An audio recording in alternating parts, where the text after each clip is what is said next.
Hello and welcome back to the channel. I'm Tim and we're playing through Silent War 2.0 with the IJN expansion, campaign number 3, Turning the Tide. We are getting ready to start week 1 of September 1943. Before we get started, we have one thing to clear up from the end of last turn. If you remember, I was kind of going through this stack and this spotted marker kind of popped out. So I had to go back and figure out who it belonged to and if it really was a spotted marker or a damage marker. Turns out it was actually a damage marker that was supposed to be on the bowfin.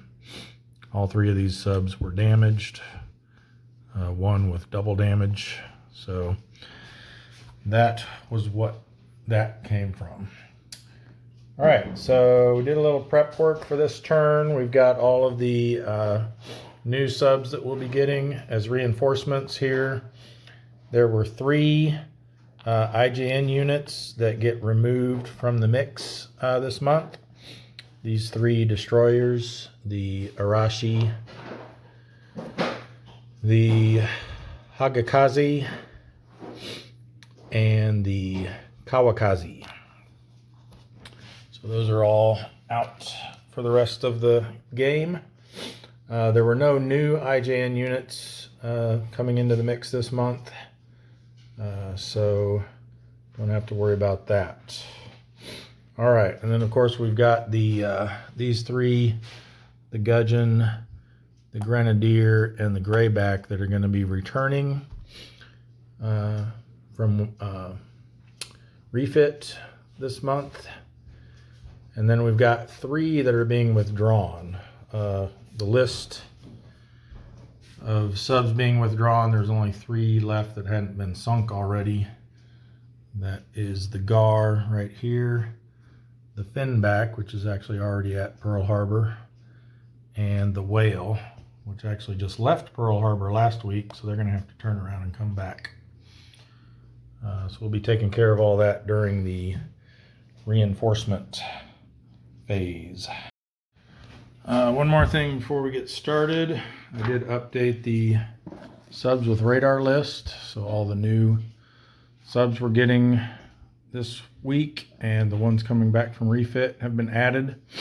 I did go back through and double check too to make sure there weren't any others that I had missed previously. So it looks like S44 was the only one that didn't make it on the list before. And then I removed the ones that were on there that got sunk during the past month or lost at sea. So that should be all up to date now.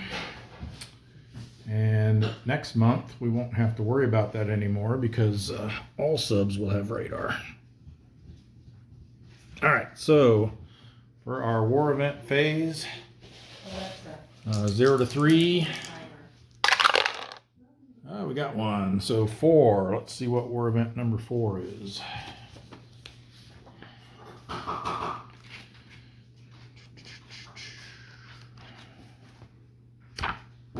Period 3. War event 4. Special mission, Invasion of the Marshalls. We already did this, I think, right? That's where the Fulton ended up. Yeah, in Majuro. All right, so this is a one-time only event. So I'm assuming that means it becomes no event because it doesn't say anything to use as an alternative. So no war event.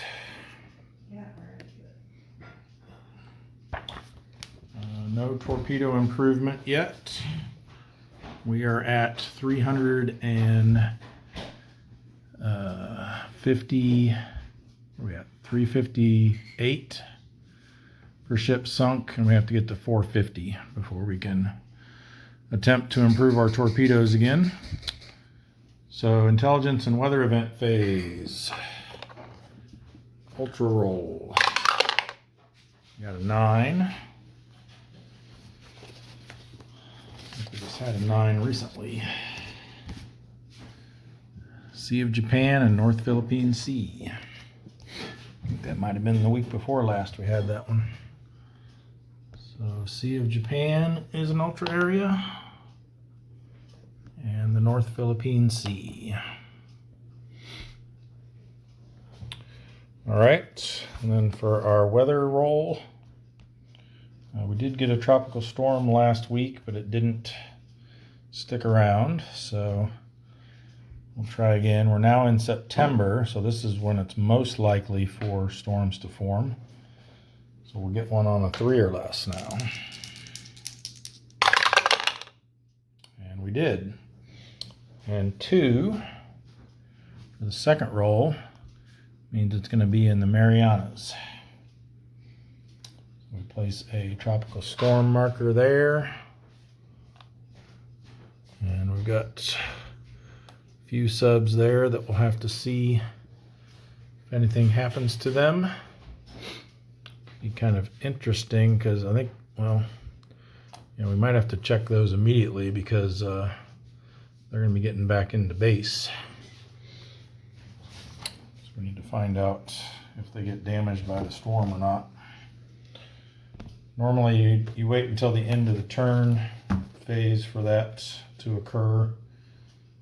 It's supposed to be to prevent any sort of like double jeopardy. If you if you have multiple storms out, you're only supposed to roll once, no matter how many they move through.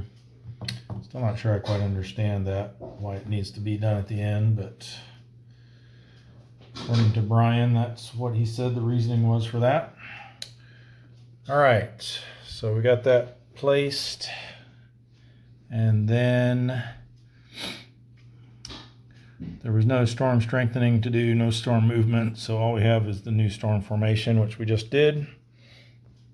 So now we're on to the reinforcement phase. So here's where we will consult master reinforcement list for September of 43. So at Brisbane, we are getting the bluefish, which is a gato.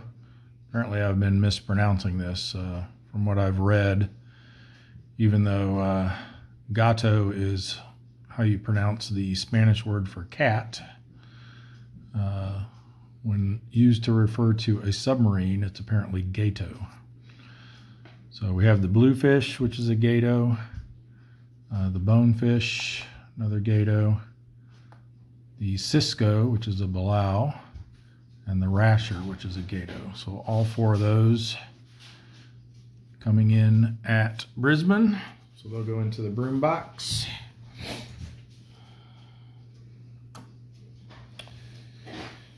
And then at Pearl Harbor, we've got 6 coming in. So we've got a total of 10 new subs, plus the 3 that are returning.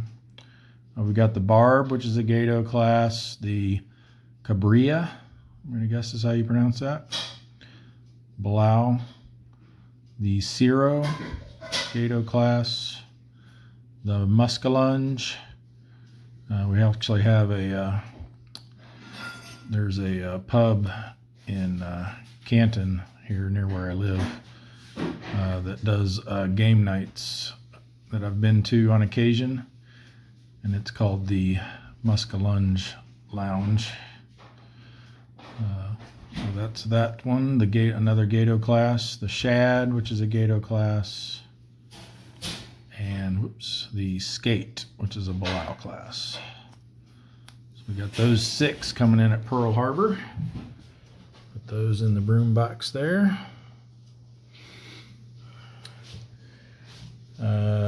As we mentioned already, withdrawing, we have the Gar, which is right here in the Marshall Islands.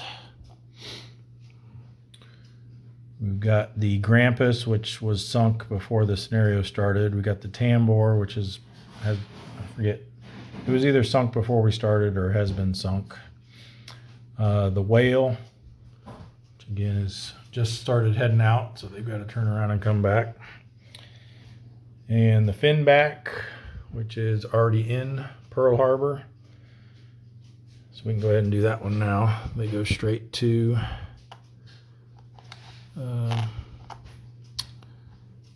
the West Coast refit box. And then the tunny has been sunk, so we just have the 3 that are coming back. They'll all make it back this week. And then returning, we have the gudgeon, the grenadier, and the grayback. The Gato was actually sunk prior to their scheduled withdrawal, so they're not coming back. So all those also go into the broom box at Pearl Harbor. I think you can actually bring them back to either. I think that's why they got these 2, either Pearl Harbor or Dutch Harbor. That's why they got those 2 dotted lines connecting up there, but we don't really want to send anybody else up to Dutch Harbor at this point. All right, so that's going to do it for the reinforcement phase. Next up is the ready submarine phase. So we're going to have a lot of a lot of rolls to make here. But before we do that, any that are ship side or pier side automatically move into the broom box. Looks like it's just those 2. All right, so let's start rolling. So at the Fulton, or sorry, we'll do the Sperry first. We've got the Jack that needs a 5 or less. Nope. The Belau needs a 5 or less. Yes. The Sailfish, 4 or less. Made it. And the Halibut, 5 or less. He made it as well.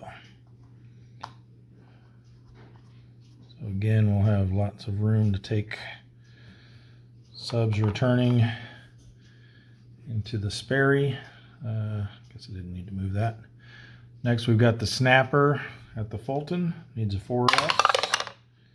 Made it. The Pickerel needs a 4 or less. Made it. The Sea Raven, 4 or less. Did not make it. And the Tarpon, 4 or less.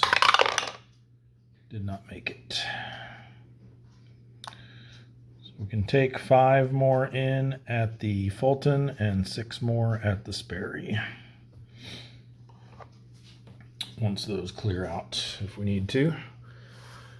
All right, we got nobody in the broom box at Dutch Harbor. Everyone's still being worked on there. We just have the 1 here at Fremantle, the Grayling. They need a 5 or less. Nope. And then pretty good stack. Well, all these ones that just came in at the at Brisbane. So let's see how many of those we can get out this week. So first up is the Bluefish. Yeah. Some glare on there, couldn't quite read it. They made it, they needed a 5 or less. The Bonefish also needs a 5 or less. Did not make it. The Cisco, 5 or less. Nope. And the Rasher, 5 or less. Made it. So 50-50. So these 2 go ready for sea. These 2 pier side. All right, and then this big stack here at Pearl Harbor. So we've got the Gudgeon, needs a 5 or less. The Grenadier, 5 or less. The Grayback, 5 or less. Just made it. The Barb, 5 or less. Yes. The Cabria, 5 or less. Nope. The Zero, 5 or less, no. The Muskellunge, 5 or less, yes. The Shad, 5 or less, yes. The Skate, 5 or less, yes. And the Tullibee, 5 or less, yes. Well, we did a lot better than 50% there. All but 2. Those 2 go pier side, and all of these are coming out this week. Excellent. All right, let's scoot these guys up. They're the next to come back. I think the check and see when the Finback and company will be returning to us.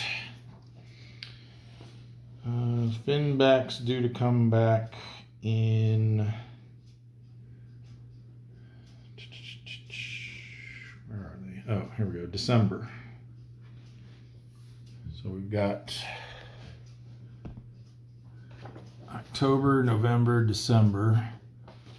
And the other ones coming back are the Gara and the Whale. They're also returning in December. So all 3 of those will be coming back in 3 months.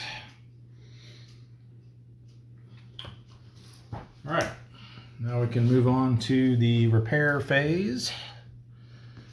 We just have 1 here at Pearl Harbor. The drum needs a 6 or less to improve. They do not. Then all the rest are up here at Dutch Harbor. 6 of them, I think. Yep. All but the 2 that are out patrolling. And they each need a 5 or less. So we got the S40 first. Nope. The S32. Yes. The S33. No. The S35. Yes. The S31. Yes. And the S41. Yes. So 2/3 of them made it out of repairs. The others still working on them. All right, that's going to take us to the prep for operations phase. Get these all scooched up.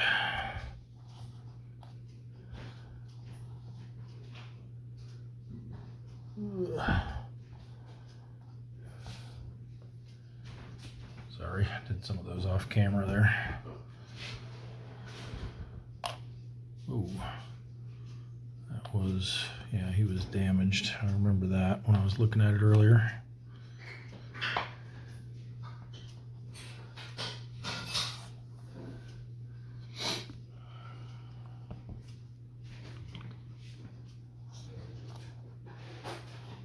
Oh, we already did them. And these 2 and these. All right, that's everyone. So I think moving on to the operations segment, we're going to start with our last early Gato that's coming in for voluntary refit, the grouper. So they will move into Pearl Harbor, and since they're undamaged, they don't need to roll, but they will go into repair box 2 for that voluntary refit.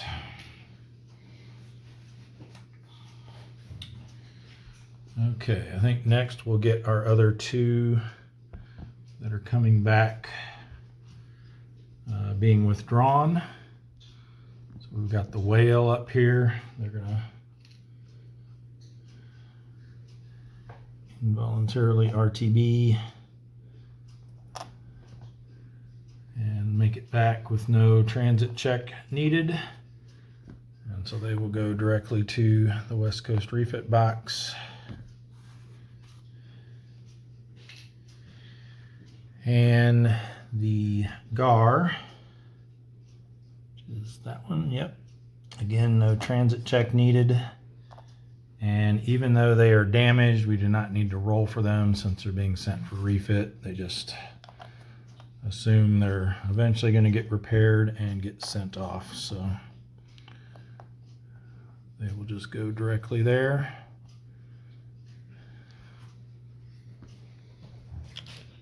Oops. And just to confirm that that's indeed the case,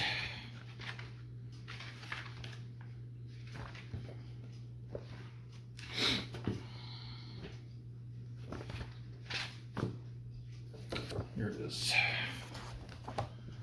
So for withdrawals, if at sea, they must RTB to Pearl Harbor regardless of distance away. Once at Pearl Harbor, lost my place. Or if at Pearl Harbor already, they are moved immediately to the U.S. West Coast box on the map. Any super skipper stays with the boat, and any damaged spotted markers are removed. So they just go straight there without having to roll for damage.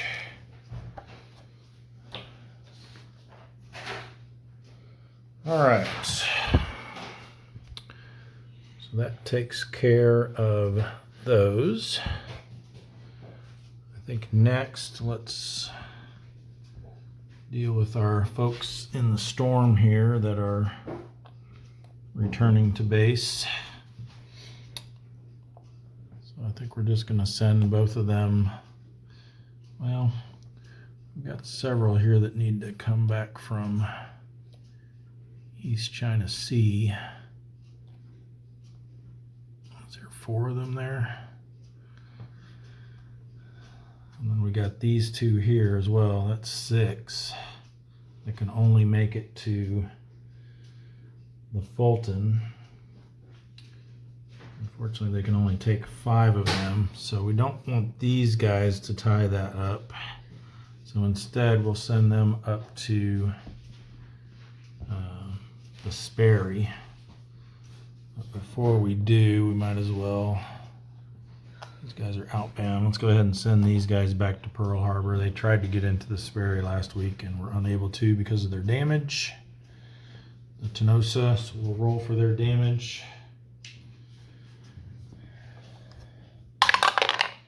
And now it's just superficial. So they can go straight to the room box.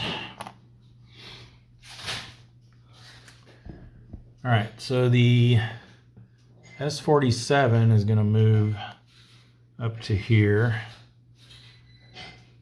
And one red box along the route only, and they're on transit side, so we don't need to roll for a transit event. But like I said, I think it makes sense rather than waiting till the end of the turn and then finding out, oh, they were actually damaged. They couldn't get into the Sperry. We're going to go ahead and roll for that now. I think that makes more sense. So, storm markers. At the conclude turn phase, a die is rolled for each submarine that is in or has transited through or from a tropical storm op area during any part of the turn. On a result of 0, the submarine receives a damage marker. Like I said, we're going to do that now instead of waiting until the end of the turn. Roll. We did not get a 0, so they don't get a damage marker. And they can just go in since they are undamaged to the Sperry. And then we're going to do the same thing for the guardfish, except they do have a damage marker. And so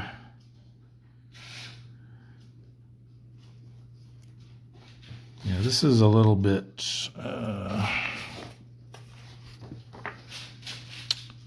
yeah, it's the typhoons where there's a different thing that you do depending on whether they're previously damaged or not. So since this is just a tropical storm, it's the same thing. Only on a 0 will they get a damage marker. Oh, they did get one. So that means because that's their second damage marker,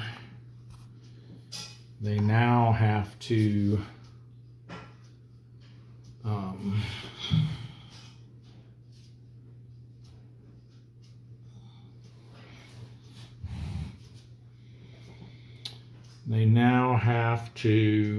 roll to see if they are actually sunk. And I believe it is they have to roll less than or equal to their defense. Just looking that up. Get a second damage marker. If it's greater than the defense rating of the submarine, it's sunk. So their damage, or their defense rating rather, look at the other side, is a 4. So we need to roll a 4 or less or they're going to be sunk by that tropical storm that popped up. And they are. We lose the guardfish to the tropical storm damage.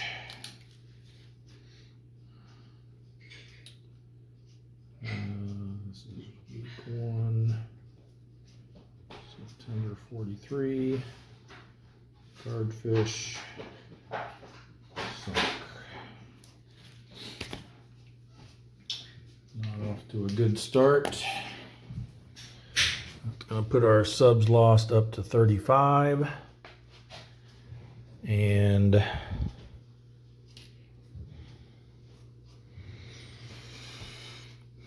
yes, so that's everyone that had to leave the storm area. And we'll probably want to avoid, problem is all these guys coming back through to get to the Fulton are going to need to get through there. I mean, a 0 is pretty unlikely, so I don't think any of these have existing damage. One of them does. Ooh, and it's our other super skipper. We don't want to lose him. We might just send him another route. All right, so let's do these other ones now, though. So these guys have, there's 1, 2, 3, 4, 5, 6, 7. There's 7 subs there now. So they're going to get a +1 for congregating risk. And any that don't have radar will get a +1 for leaving shallow water. But they are on transit side, so it's going to be a net +1 if they don't have radar, and just a straight roll if they do. So the tuna does not have radar, so they're going to be a +2.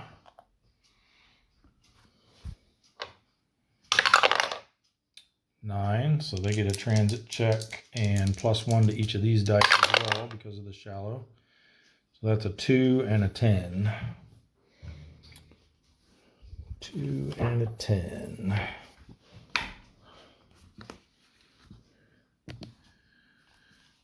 Two is going to be the top row, and so they're going to be spotted.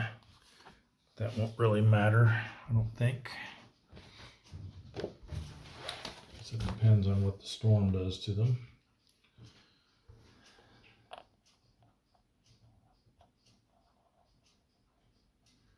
All right, so we'll roll for the tropicals, moving through the tropical storm, a 0.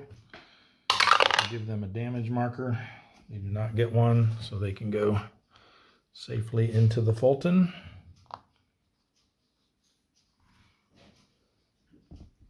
All right, next is going to be the sunfish. I believe they do have radar. Yes, they do. So it'll just be a straight roll for them. So no transit event. They can go in the broom box.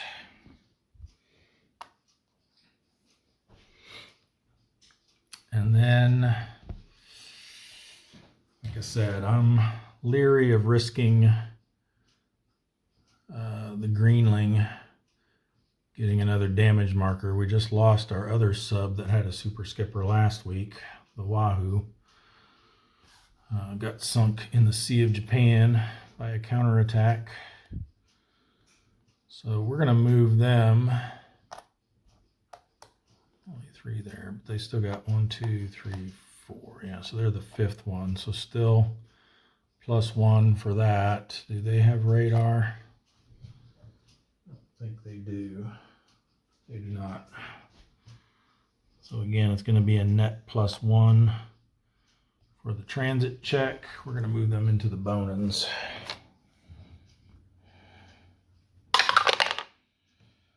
So they are safe there.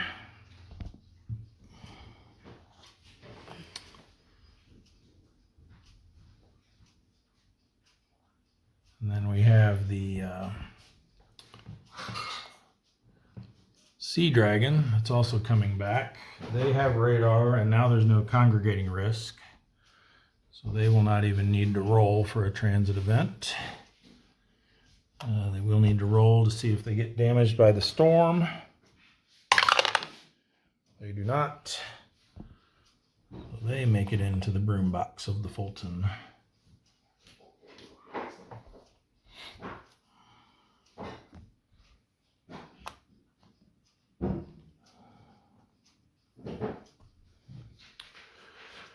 All right, that's everyone that needs to come back from the East China Sea. What are we at now here? We've got 1, 2, 3, 4, 5, 6, 7, 8. Whoops. Okay, the Sea Dragon actually didn't come back yet because we have to move somebody out first. So we're going to move the, what do we want to send up there? The Kingfish. Before the Sea Dragon moved in, the Kingfish went up through the Bonans up to the Empire Pacific, which was where the Sea Dragon just came from, right? No, they came from the East China Sea. That's right. So we're good. So no congregating risk, transit side, only 1 red box. No transit event check needed. So then the Sea Dragon moved in. Now we've got to move out either the pickerel or the snapper. Decide where we want them to go.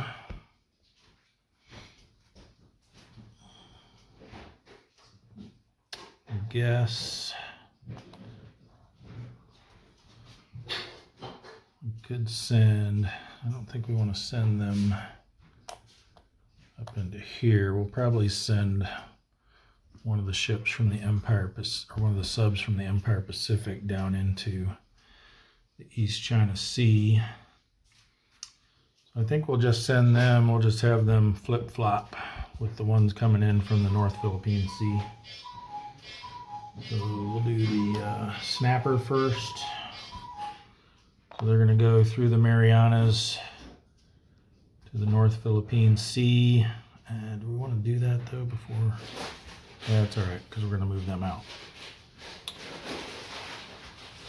Yeah, that's fine. So no transit event check needed. We'll roll for their storm damage, because again, I'm not seeing any reason to wait. Ooh, almost.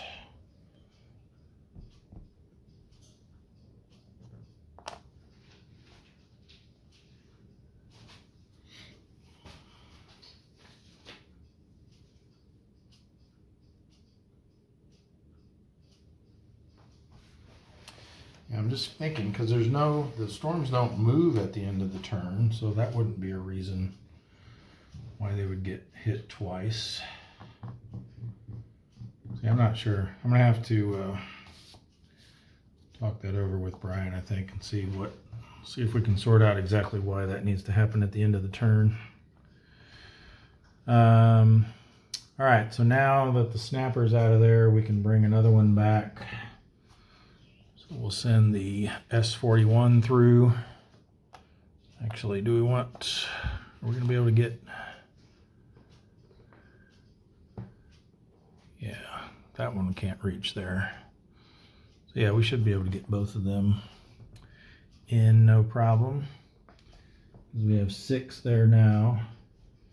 And when the pickerel moves out, there'll be room for another. So let's see if the S44 suffers any damage from the storm. They do not.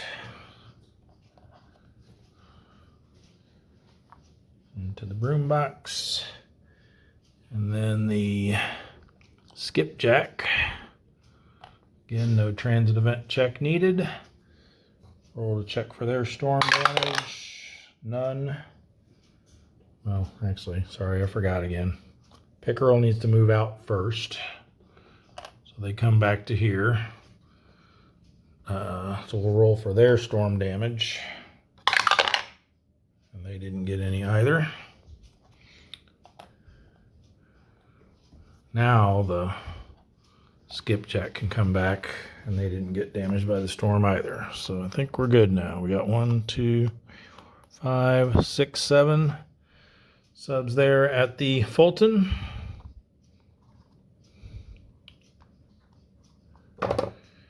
And we got room for more at the Sperry, but I don't think there's anyone else returning that can reach there, so I think we're all good. All right, that leaves, let's get these in down here at Fremantle. And then we got the one sub here that's got double damage that we got to see if they're going to be able to repair them or not.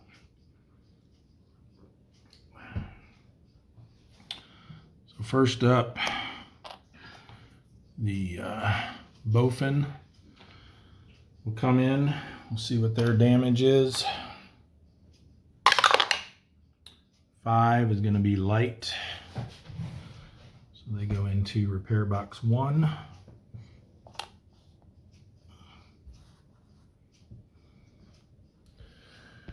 Next we have the Puffer. See what their damage is. Good. Superficial. You can go straight to the broom box. And then we have the ill-fated Pompon. We'll need to roll twice and then add the repair box numbers. If they are greater than 3, they are a constructive total loss. So first is a 3, which is repair box 1. So as long as this isn't repair box 3, we're good. And it is, of course. Heavy damage, so 3 plus 1 is 4, which is greater than 3. And the Pompon becomes a constructive total loss. So we lose the sub, but it's not considered sunk. So we don't have to increase the subs lost.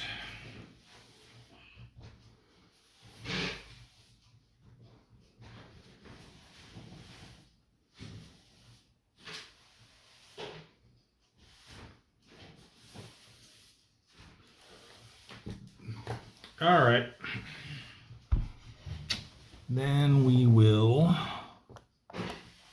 4 subs there, only 3 here, so I think we'll move one of them up first. So we'll have I guess we'll do the Salary patrol move up to South China Sea 1. Do they have radar? They do. So ignore the shallow water. Transit event check coming on a 9. All right, and then search and contact. Ooh, 9-6. High density, large convoy. 3321. Actually, you know what I just realized? Oh, never mind. I was thinking we were moving from the South China Sea and we could get over to the ultra area there, but we were going this way. So never mind.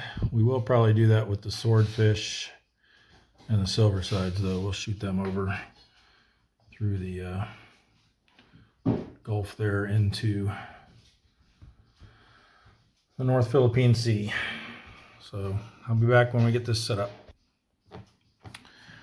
All right. Like I said, the Sowery does have radar. I think we're just going to be content setting up over here in column A.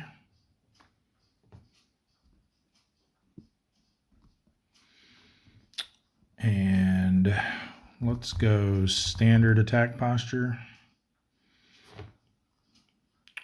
We're going to look at these 3. Combat event. 8 is the dreaded counterattack.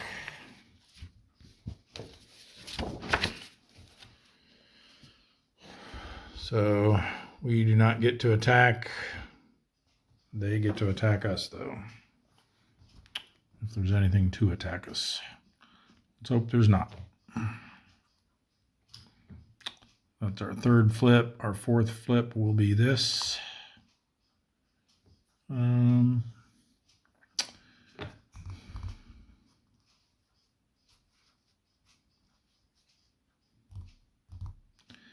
Yeah, I'm okay with that.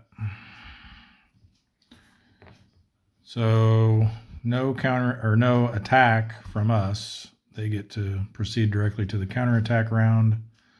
So that 1/2 gets rounded up to 1. Where are we at? South China Sea 1. 1 red box. 3 for the war period makes 5. We're not in shallow water, so 3 for our defense. Puts them on the 1 to 2 row.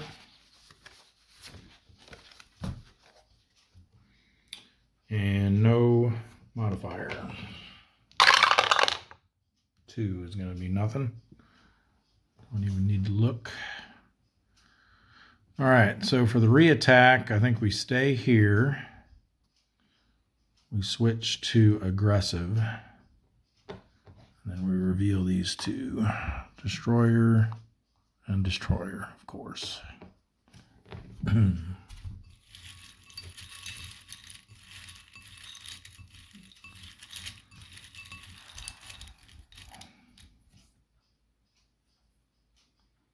The Arare.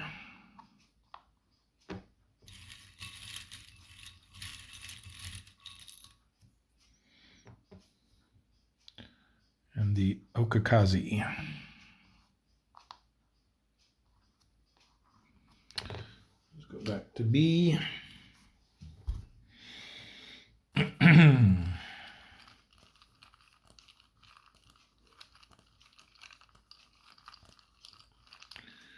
mean, we'll put 1 on one of them just because we have to, but I don't think it's going to be possible. Well, I guess if we get a -3 since we're aggressive, it will be just possible. So we might as well go for the heavier one.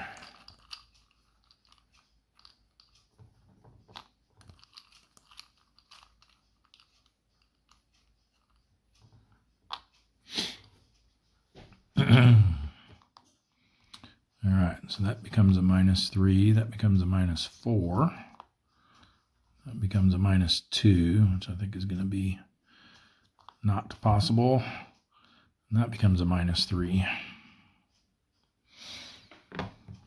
So yeah, just to be, I mean, we're not going to go for it anyway, but 6 minus 6 is 0. There's 3 ASW, makes it -3.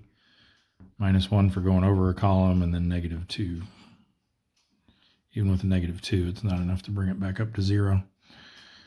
So it looks like this is our boy. 6 minus 2 is 4. 3 for the ASW, so that puts us down to 1. And then we add 4 back in. So the 2 hit number is a 5, and we can hit it on a 6 or less. Just out of curiosity, these would be equivalent shots because this one's over a column, but 1 less defense. So what would this one be? 6 minus 1 is 5. -3 is 2. -1 for shifting over makes 1. Then we add back in 3. So that would be a 4 or less to hit there. If we tried a split shot, we'd be sending 3 less to each. So this would become a 1 and this one would become a 2. So hit on a 3, hit on a 2. I don't like that. So we'll just go after the little merchant here. He was 5, right? 6 minus 2 minus 3. Add 4 back in. So yeah, the 2 hit number is a 5. So with our die roll modification, 6 or less. And we got an 8. All right, for the second counterattack, we're now got 3 plus 1 plus 3 makes 7, minus our 3 defense. Puts them on the 3 to 4 row this time. And they get +1 for reattack, +1 for aggressive. 3, it's still going to be nothing. For our endurance check, we need B rating, went aggressive. We need a 4 or less. Nope.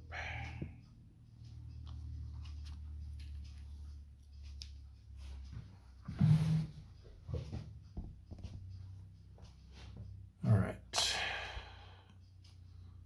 So now we can bring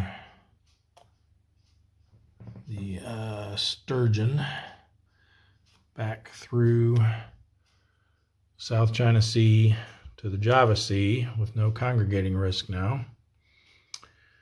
And shallow water sturgeon does have radar, so that won't matter.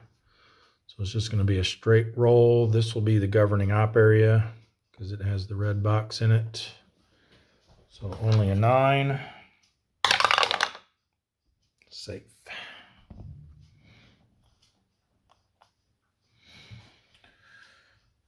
Okay, that is all of our returning subs, it looks like. We've got a few outbound, but we'll handle them at the end. So now it's a matter of where we want to start patrolling. And I think we'll start here in the South Philippine Sea. So the SEAL will do their search and contact with a +1, thanks to the ultra area. 7 and 2. It's going to be low density, small convoy. And an extra ship for each column makes it 3, 3, and 2. All right, this looks a bit scary here. The SEAL does have radar. So we can get an unflip if we need to.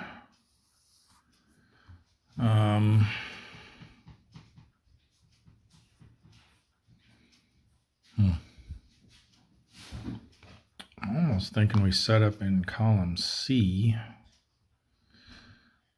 and reveal some stuff over here, and then if we need to, we can shift over to column D to get away from whatever this might be.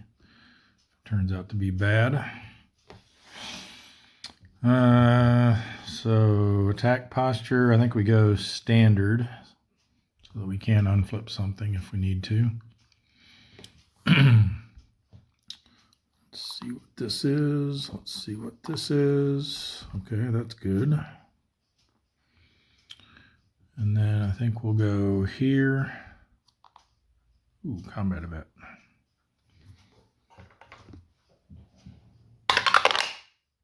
Six. Tonnage doubled, I think. Yes, indeedy.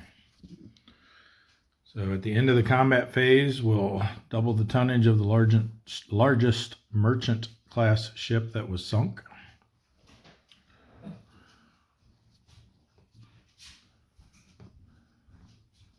Which might be this one. Won't be a big impact if that's the case, but hey, it's something. All right, that was 3, so we got to do one more. We do have an unflip, which we will use. And, yeah, figures. At least we can get away from them. So, a destroyer for column B. It's the Suzuki.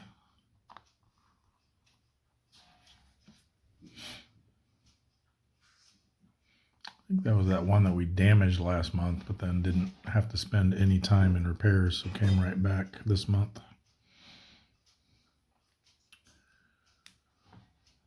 Or maybe it was the previous, I can't remember. Seems like that was one of the ones we damaged at some point.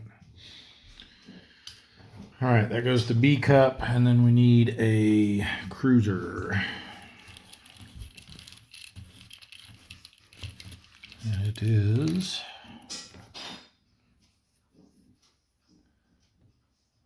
the Aoba, small one.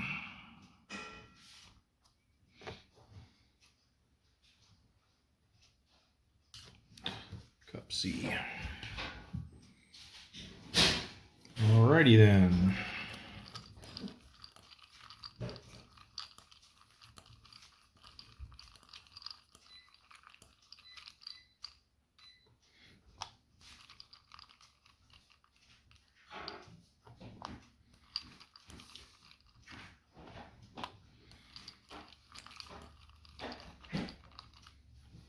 We're not going to bother trying to take that destroyer out since we can just move away from it.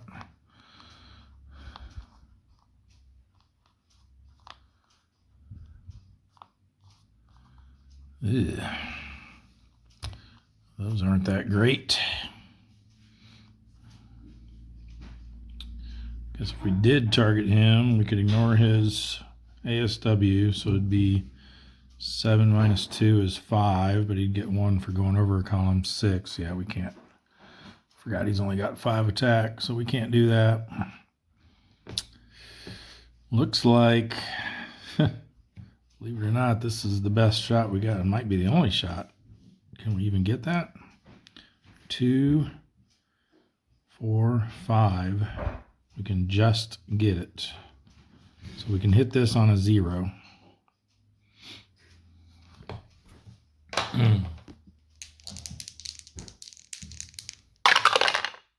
Nope. For the counterattack, they've got 2 plus a red box plus 3 for the war period. Makes 6. We only have 2 defense. So they're going to be on the 3 to 4 row. And no modifiers. Oh no. Man, we were all set up to be in a perfect position for the reattack. 3 to 4, a 9 means we're damaged.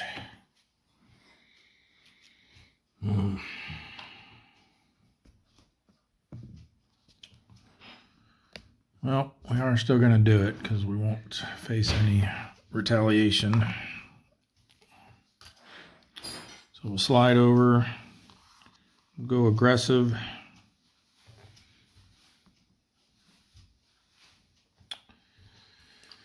And see what we can do.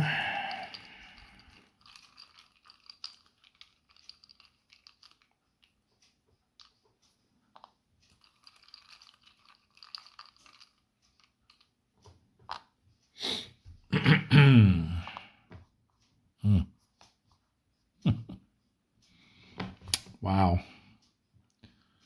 So they do get a -2. So this is -2, which makes him a 2. +1 for going over a column is a 3. So the 2 hit on him would be a 2. Hit it on a 3 or less. This one is going to be, that's effectively a -1. So 2 minus 1 is 1. He gets 1 for us going over a column. So he's a 2. So we hit that on a 3 or less. I say we just go after that one. Or sorry, his 2 hit would be a 3. So we'd hit it on a 4 or less. I think it's worth going for 8,000 more tons. Only needing to roll 1 less. We need a 3 or less to hit the cruiser. Aoba.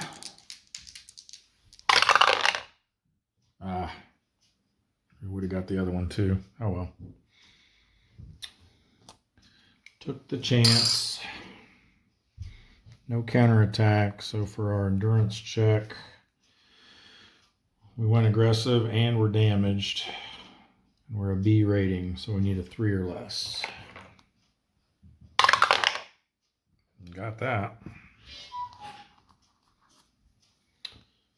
We can stay out another week if we so choose.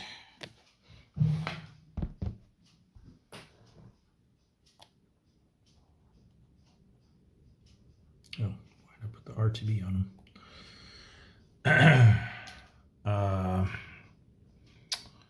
So let's move the, let's get the best one in there next, because then we're going to start getting some congregating risk. So let's move, oh yeah, silver sides. Let's get him over there. So silver sides will patrol move over there. Again, patrol moves are allowed through here, just not transit moves. Yeah, so no modifiers, just a straight transit event roll. And then search and contact with a +1. 9 and 1. It's going to be high density, small convoy. 4, 3, and 3. All right, this one is evading. Silver Sides does not have radar, but I think we're going to do the same trick we just did with the, whoever that was, seal. Yeah. We're going to set up in column C. That way if something ends up being bad here, we can move away from it. We'll go standard attack posture. Let's look at this one. Ooh. Glad I set up over there.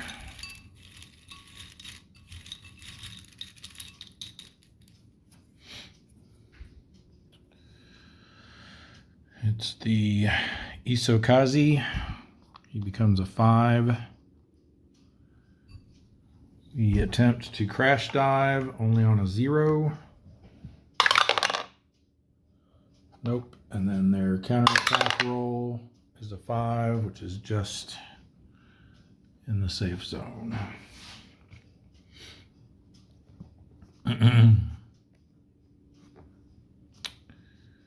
All right, this could get really ugly if we reveal some more destroyers here, though. All right, we're gonna try this one. Okay. Ooh, another diligent escort, and he's not in the same column, so he gets to stay.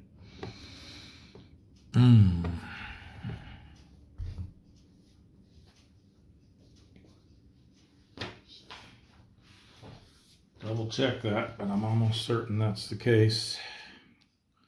It's only when they're in the same column that you can't have more than one.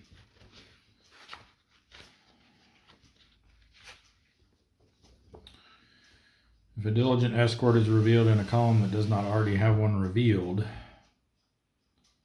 yep, let's go through the same stuff. So yeah, we're not going to get to do anything here in this first round except try to live. It is the Maikaze,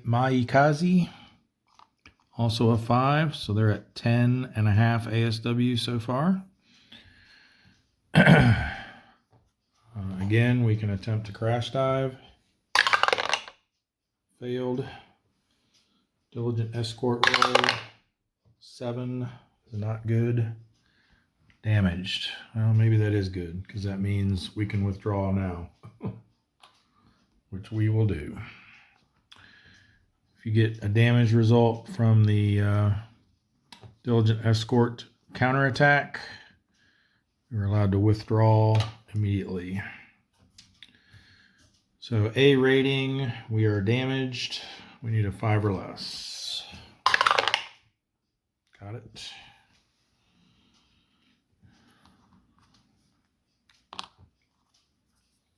Again, I'm trying to put an RTB marker on them when they pass. What am I doing? Well,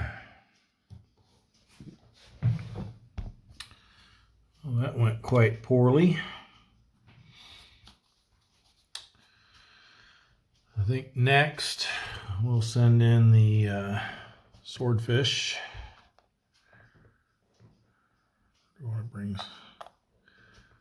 don't know if it's worth bringing these guys down or not. I'd almost rather send them up into the Yellow Sea. So let's bring the swordfish over. So now we do have congregating risk, so he's going to get a +1 to his transit event check. He's safe. Search and contact now with no modifier. 6 and 4. It's going to be a low density small convoy. An extra ship. 3, 3, and 2. All right, we've got this one zigged away. The swordfish does have radar. I think we're going to set up in column B this time. We will go standard attack posture. I want to see what's over here. Don't want to see that. Let's take a look at these two. Good. Good. And then these two. Good. Also good. Excellent. So we just need an auxiliary.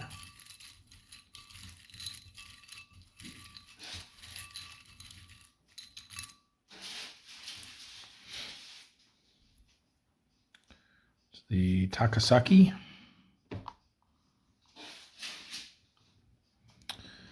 So I see a combination that adds up to 16.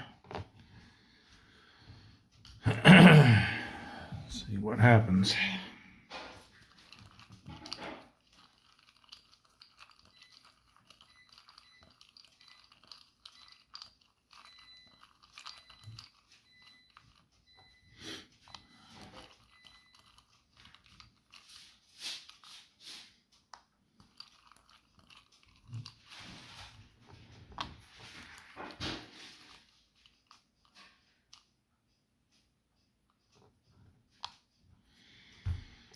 Alrighty, -2, -2, nice, +1, -1. Alright, let's see what we can do here. We've got this one would be, he's a 1, so that would be a 5 or less for him.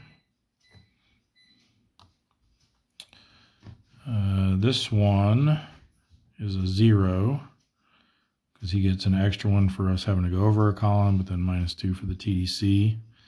So that would be a 6. And then this one, he's a 5 with the column shift. -2 is 3, so he's a 3. So just for completeness. He's a 3. So he would also be a 3 or less. If we did want to try a split shot, it'd be these two. And we'd be looking at, this would go down to a 3 and this would go down to a 2. Only like that.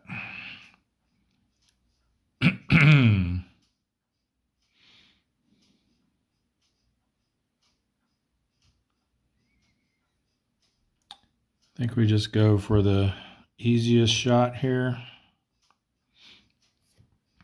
And see if maybe we can get a split shot next time. So we need a 6 or less. We got it. Should have actually, would 4 have sunk that guy? No, it would have just damaged him if we'd have gone after that one. All right, so the swordfish strikes first this week.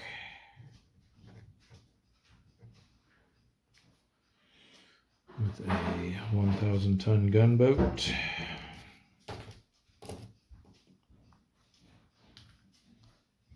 That recorded. 1,000 tons, one more ship. Just about to roll over to 360.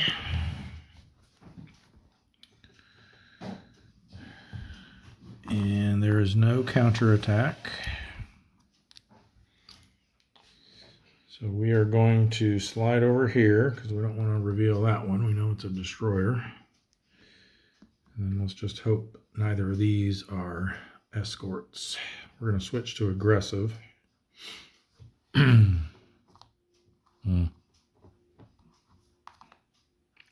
And both of them are.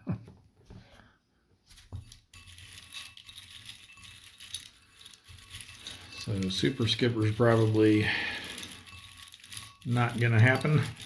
If we could get another ship down, that would be nice. Got the Wakasuki here in column A. They just came in last month. And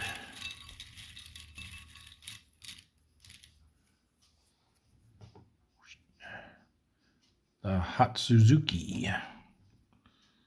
Both of them 2s, unfortunately. 3,000 tonners.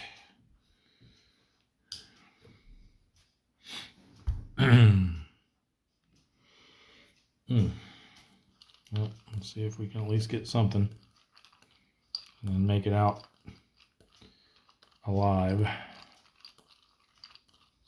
preferably undamaged.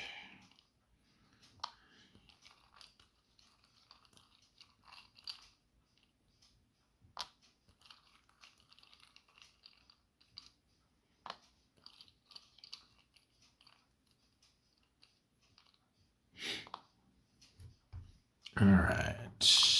Ooh, nice. That's exactly what we needed. All right, so that's a -4, which makes him a 0. And 4 ASW. So we're at a 2-hit number of 2, which means we'll hit on a 3 or less. Come on, let's get it. Ooh, we hit it, but no damage.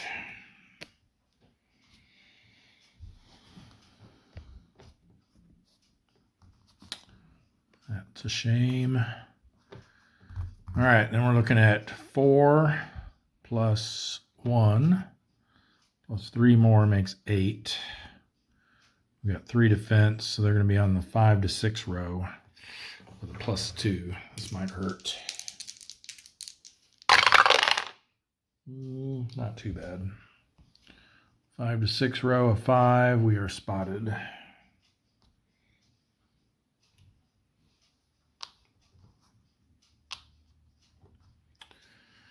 For endurance check, B rating, went aggressive, 4 or less. Yes.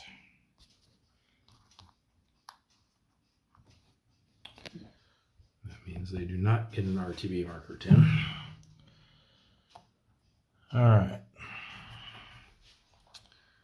I guess we'll bring in the Pompano for one last go in this area.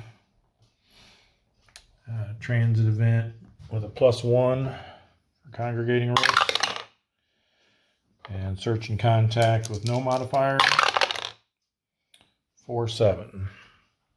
It's going to be a sparse large convoy. Oops. 2322. All right.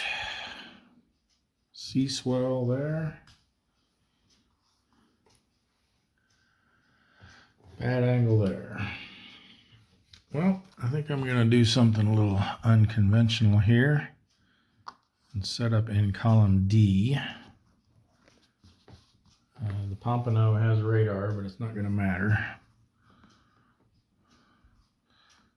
This will minimize our risk exposure here. Hoping that this is something nice, and that is as well. And we won't have to flip anything else other than those two. So let's come out guns blazing, aggressive. Nice. And a combat event, okay.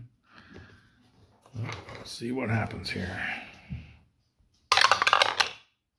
6 is going to be tonnage doubled, but there's no, at least at this point, no merchant to double. So we just get the one TDC. Oh, we got to put a cruiser out for them. And hope we get a good target on them. The cruiser is, it's a big one, the Maya.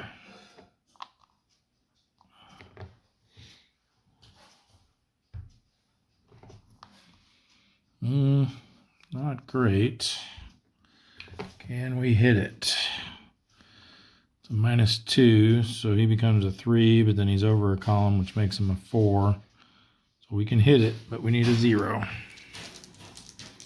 Well, our 2 hit number's a 0. We need a 1 or less with the die roll modifier.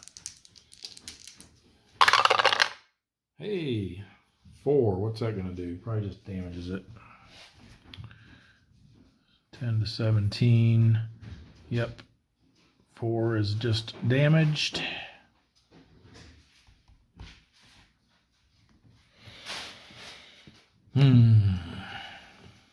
Well, let's see if we can finish it off.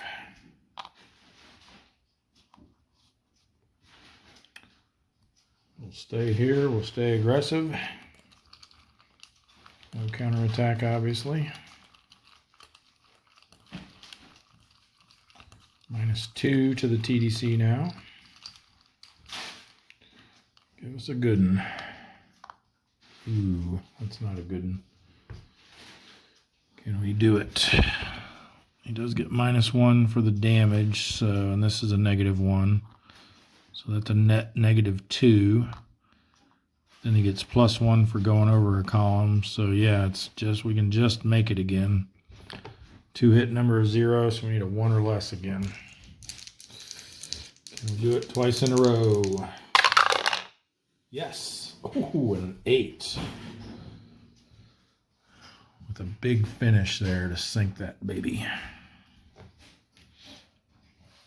So the Pompano.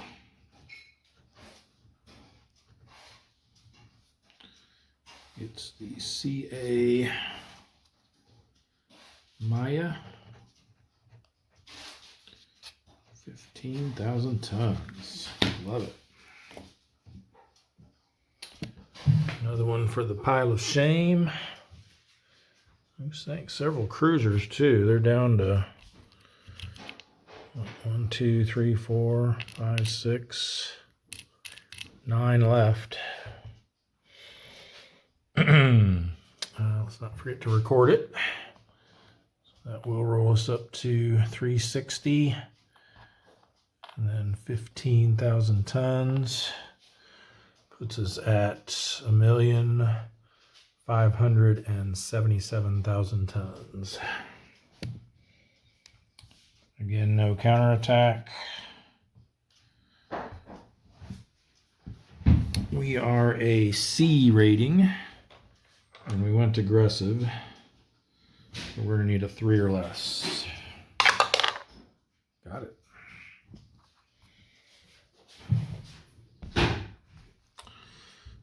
All right, well, we didn't have a whole lot of luck there in that area, but we did get a couple of ships.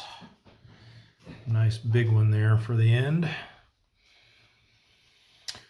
All right, next, I think we'll just pop back over here to the South China Sea 1.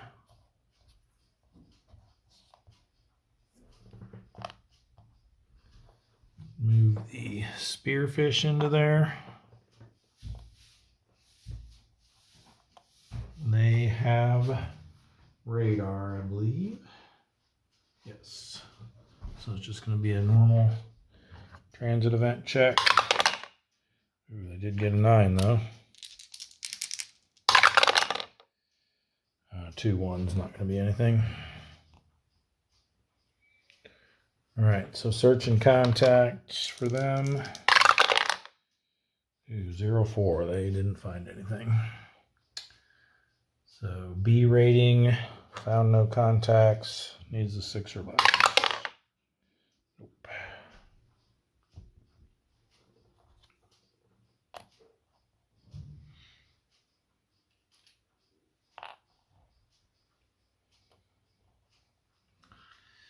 All right, we'll move the permit up there next. They also have radar. Right, yes, as does the pike. So none of these are going to need to worry about the shallow water. No transit event for them. Search and contact 4-5. That should be something. Sparse, large convoy. 1211. Okay. Permit has radar. We're going to set up in B, I think. 3 tactical ratings. So if we go standard, we just flip the 3 red balls here. Gunboat, merchant, merchant. Nice. Some big merchants.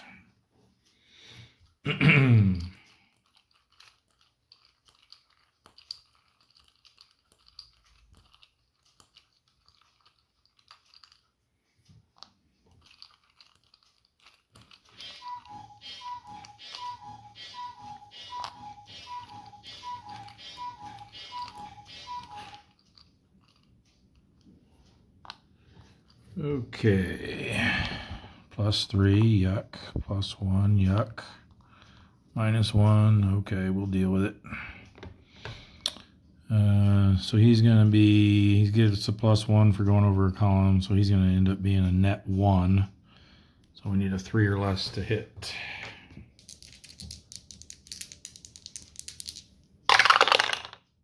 Nope. No counterattack. I think we switch to aggressive. Stay in the same column. Just flip this 1. It's going to be a carrier or light cruiser.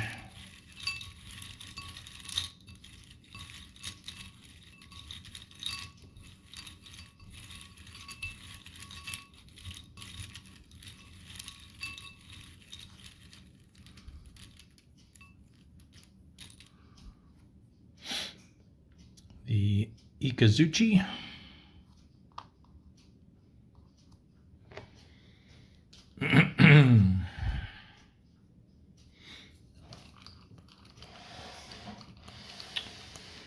-2 to all TDCs. Unless they are a -3, then they're only -1.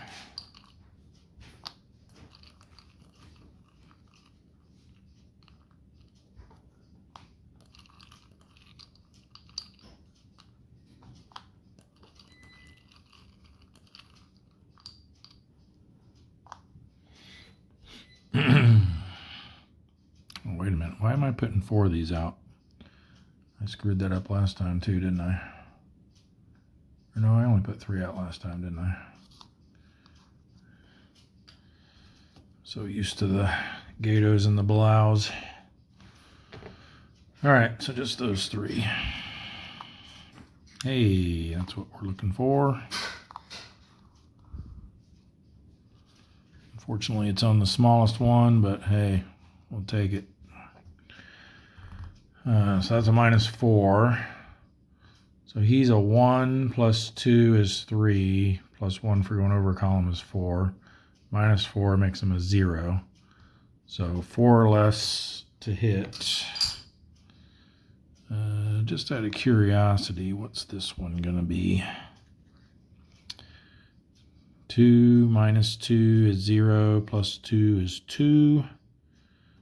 So he'd be a 2 to hit, which means we'd hit him on a 3 or less. And then this one is 1, 2, 3, 4 for going over a column, but then -3, so he's a 1. So he'd be a 3. We could hit him on a 4 or less.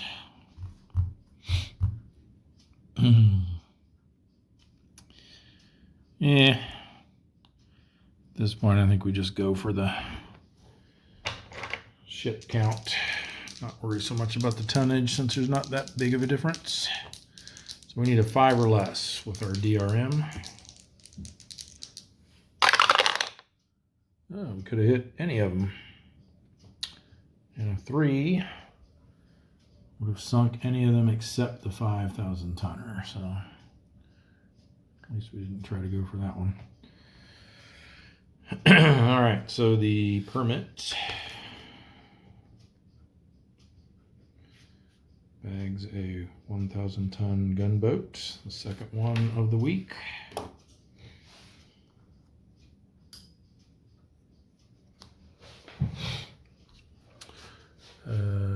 So one ship, 1,000 tons. All right, counterattack. They've got 2, plus 1 for the op area, plus 3 for the war period, makes 6. We have 2 defense. So they'll be on the 3 to 4 row with a +2. It's only going to be a 3, which is going to be nothing. And for their endurance check, C rating, went aggressive, 3 or less. Nope.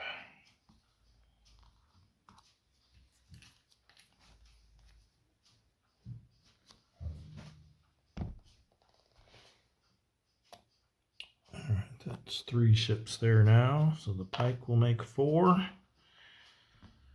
So just a regular transit event check because they do have radar. And search and contact.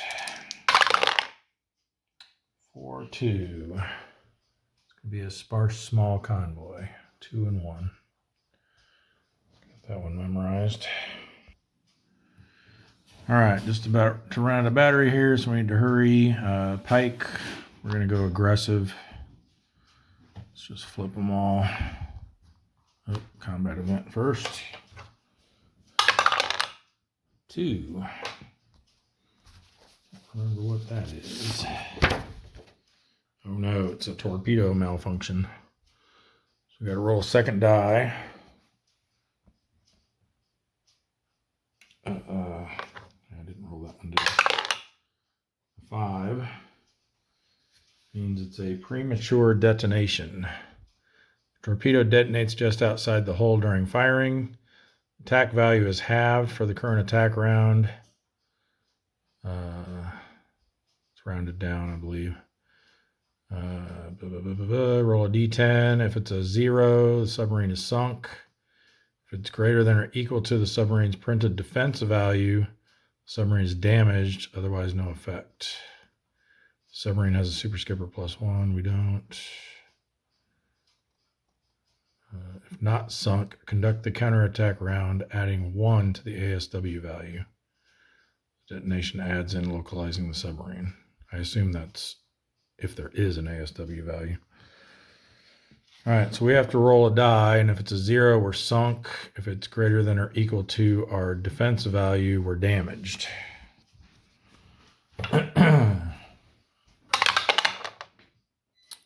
Which it is. So we get damage from that close detonation there.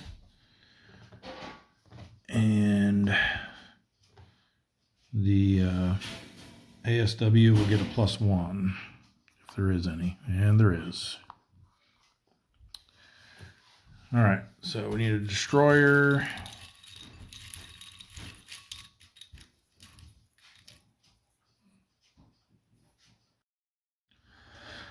Okay, my battery died as I was pulling these out, so I'll just show you what we got here. The destroyer is the Akabono. I put the combat marker next to him as a reminder that they're going to have +1 to their ASW value during the counterattack. And our auxiliary was the Kunikawa Maru. I've been pronouncing that incorrectly. It's not Maru, it's Maru, so we'll get that right from here on out. Okay, and because of the premature detonation, our attack value is halved, so we only have 2 attack, so this probably isn't going to go very well.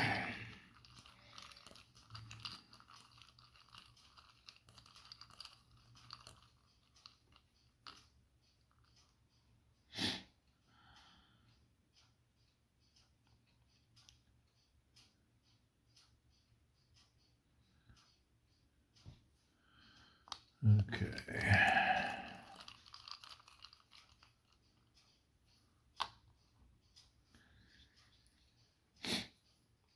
And I believe we went aggressive. Is that right? I think so.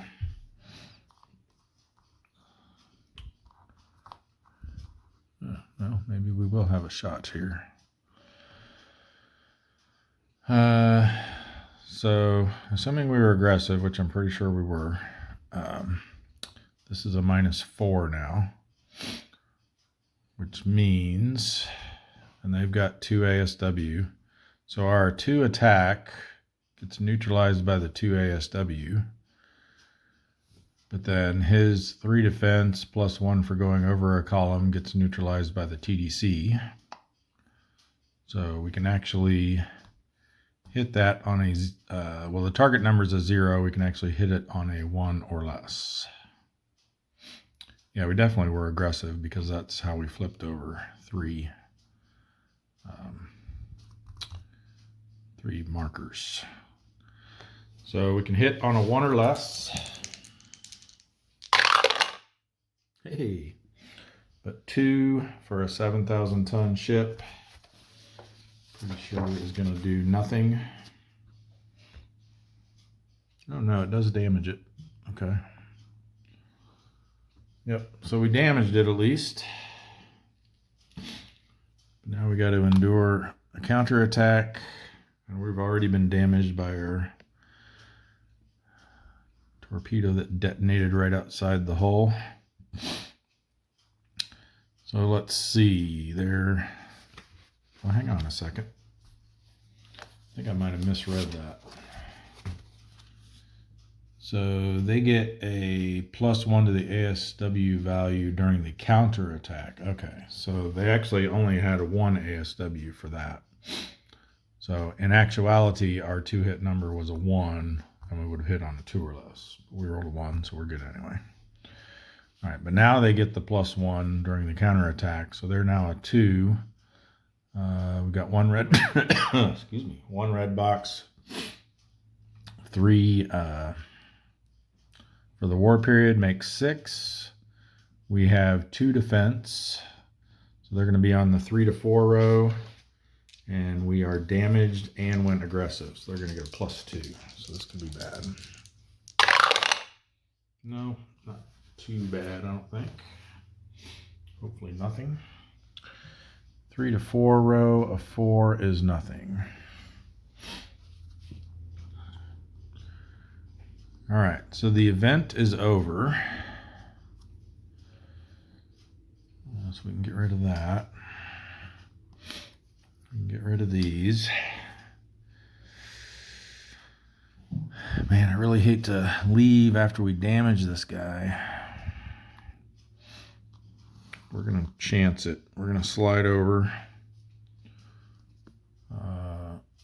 We're going to switch to standard, though.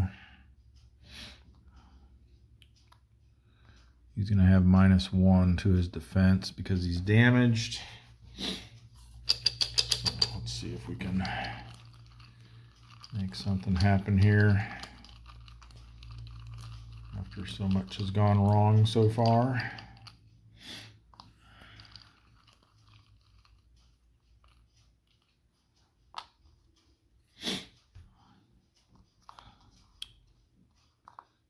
Yeah, not that great. Let's see. So it's going to be a 0 because it's the re-attack round. So they've got 2 defense now, plus the 1 ASW makes them 3. So we need a 1 or less. But even a damaged result now will sink it. So come on, baby. 1 or less. Nope. All right, for the counterattack, they're just a 1 now. And so 1 + 1 + 3 is 5, minus our 2 defense. They're still on the 3 to 4 row. They get +1 because we're damaged and +1 because of the re-attack round. But we switch to standard so they don't get that +1. So again, +2 on the 3 to 4 row. And 5, I think, is still okay. Yes, just barely. All right, for our endurance check then, a C rating, and we went aggressive and we're damaged. So we need a 2 or less. Nope.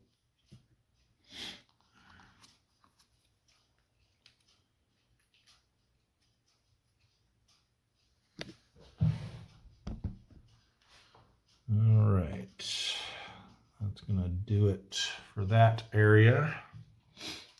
And we'll figure out where to go to next when I continue a little bit later. I did just realize, though, we do need to roll, excuse me, to see how badly we damaged this ship. So we got a 0, not very badly at all. See how long that's gonna have them in repairs. For a 7,000-ton ship, a 0 means 0 months in repair. So they'll be back next month. So they will come back in October along with the Akitsu Maru.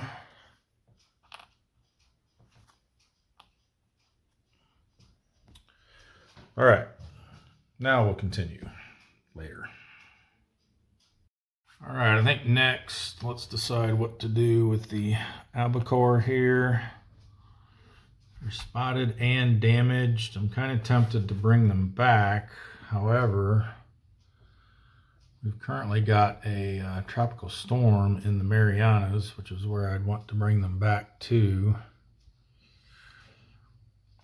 So I'm thinking maybe we push it 1 more week, see if they can get at least 1 round of combat in.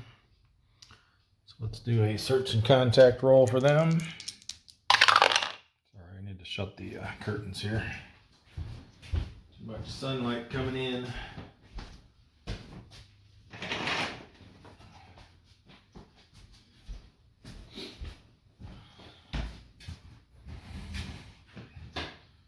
All right, so we've got 6 and 8.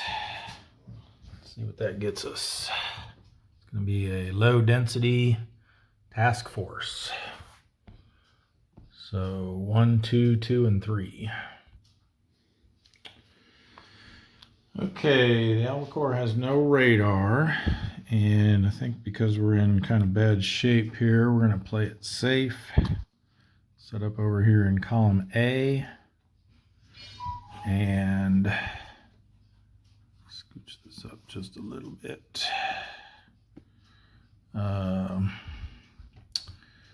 Yeah, and then of course we're going to go cautious. So you have to flip all 3 of these anyway, but that way if we do get counterattacked, at least we'll have a little bit of mitigation. All right, let's see what we got.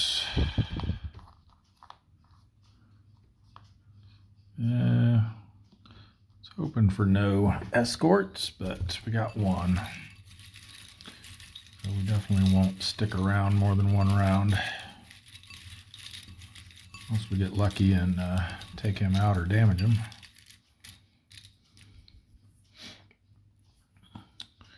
It's the Shirakumo.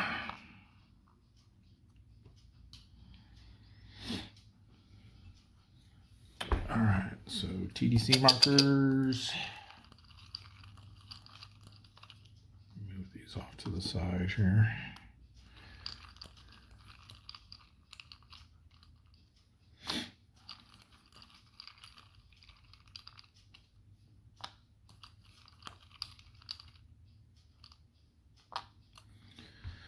All right, that's no good. That's okay. That's decent.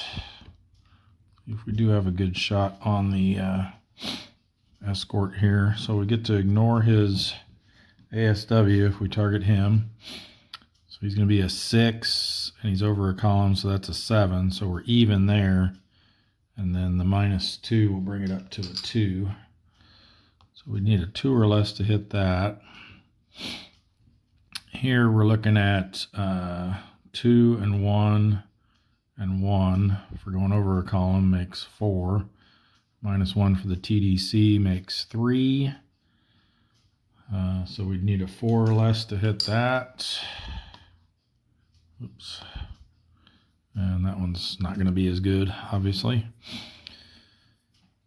So I think we go ahead and try to get the merchant and then hope the escort can't do much to us, and then we'll probably just bug out. So we need a 4 or less. We did get it, and we did sink it. Nice. So the albacore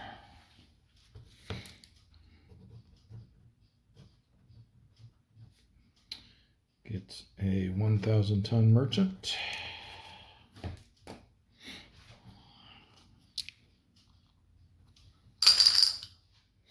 Let's record that. Puts us to 362 for ship count and 1,579,000 tons. All right, let's see if we can weather this counterattack. They're a 1. There's 1 red box in the op area. 3 for the war period makes 5. It is shallow water, so we only get to subtract 3 for our defense. So they're going to be on the 1 to 2 row with a -1 because we're cautious, but then a +1 because we're damaged, and a +1 because we're spotted. So it's going to be a net +1. Oh, good. 1 is nothing. All right. I don't think we want to push our luck any further, so we will withdraw. And for our endurance check, we're damaged, A rating. We need a 5 or less. And we don't get it. So we won't have to make this decision next week. We will have to return.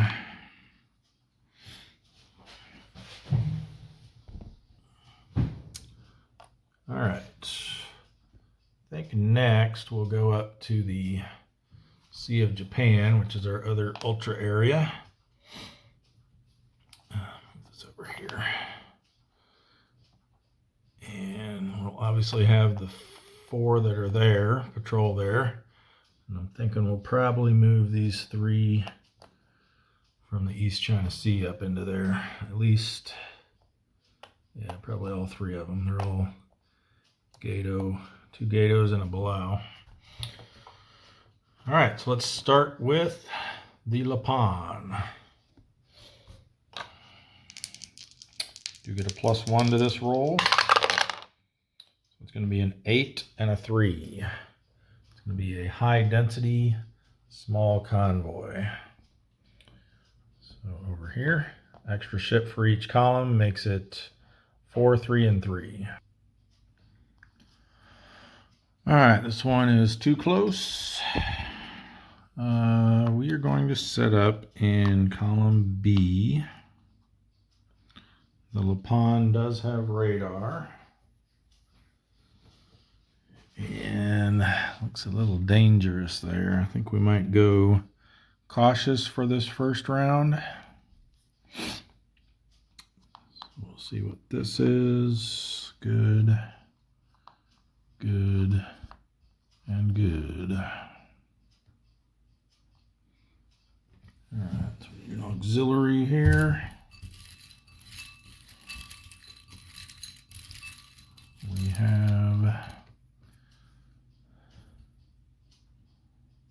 little small one, the Seguro, only 4,000 tons.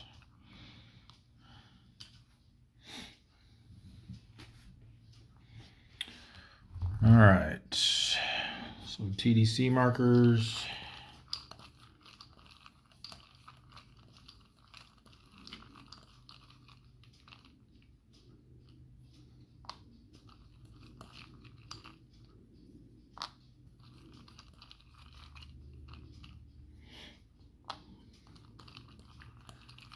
And let's go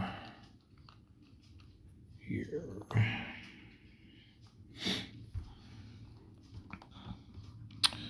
-2, like that. Don't like the +1. 0 is not that great. And of course that one gets a great TDC.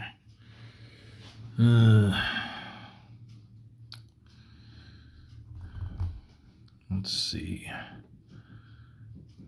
This one would be a 4 to hit.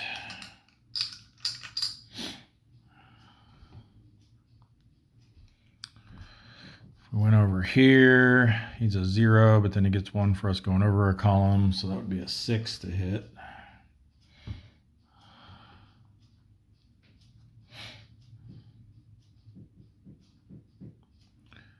If we tried to do a split,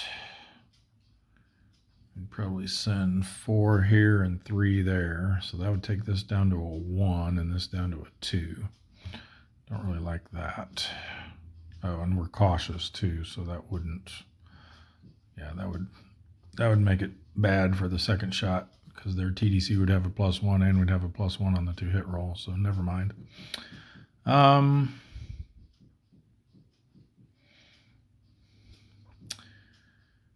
guess it's 3,000 more tons, but it's not all that much more. So I think we'll just go for the easier one, 6 or less. And we would have hit either one, but the 1 is only going to damage them. So the merchant's damaged.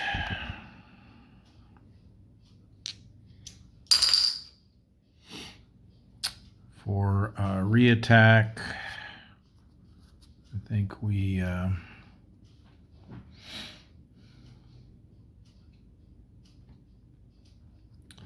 slide over here. And we might as well stay, yeah, I guess we got a chance for a split. Better chance at a split if we go standard, so we're going to have to flip all 3 either way. So yeah, we might as well go standard, I guess.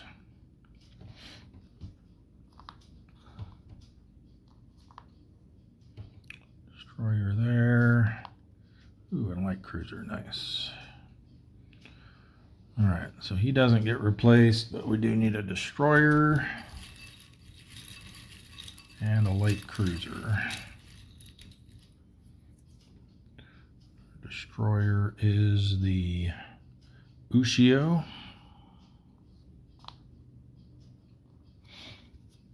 So we should get these out of here. And our light cruiser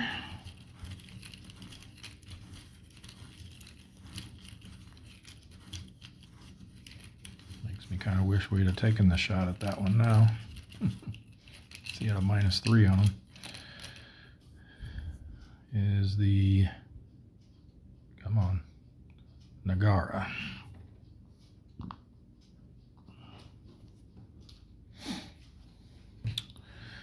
All right, 4 new TDC markers. We're definitely going to target our damaged merchant.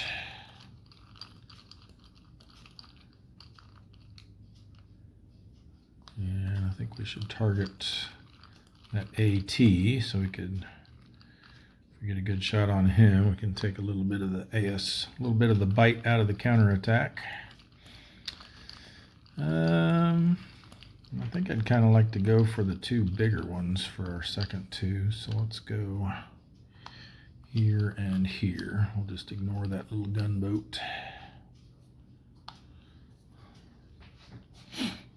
All right, -2 like that, -1, that's pretty good.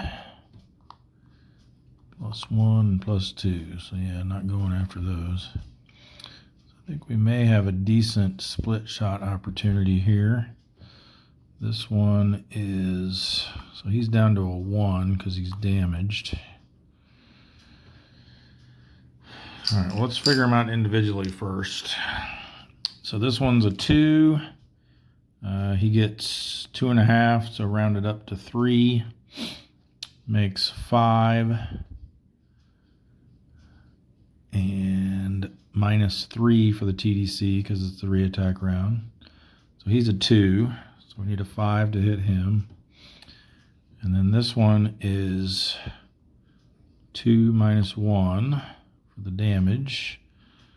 An additional 3 for the ASW, and then -2 for the TDC. Makes him a 2, so we hit that one on a 5 or less. So they're both the same. If we wanted to do a split, I'd probably put more toward this one because I'd rather get him down.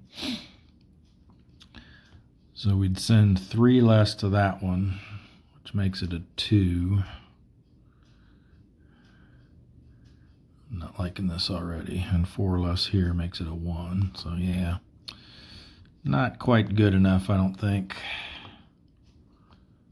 So I'd rather, even though this one's damaged and would basically sink on anything but a 0 on the attack results, I think I'd rather try to get that one down. So we need a 5 or less. Whoops. Knocked everything around there. And we didn't get it.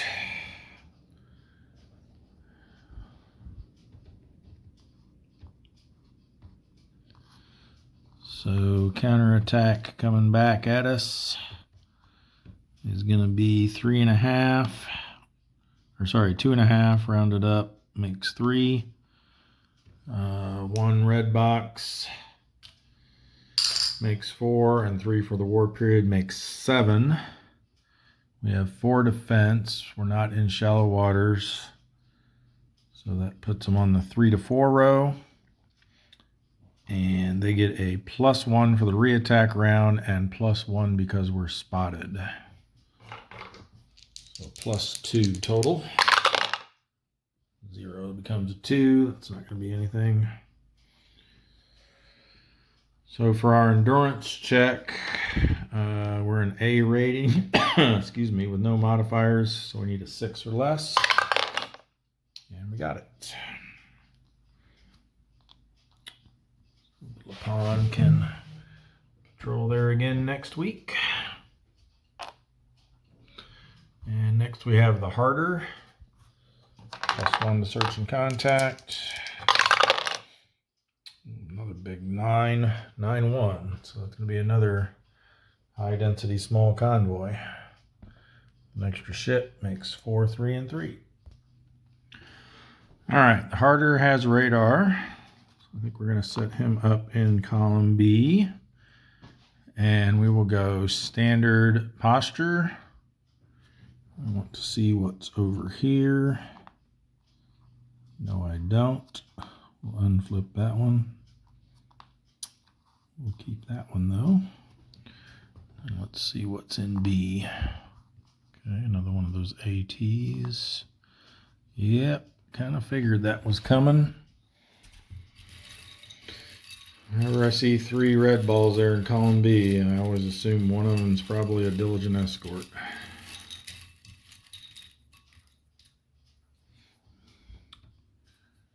It's a big one, the Shiratsuyu.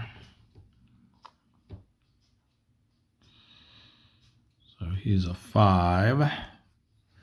We're standard, so we have to take the attack, but first we can try to crash dive, so we need a 0. Nope. And then for his diligent escort counterattack, I got a 0. Good. We were standard posture, so there's no modifiers for that. Didn't see us. That leaves one more. All right. Well, it's going to be a little difficult, but let's see if we can make something happen here.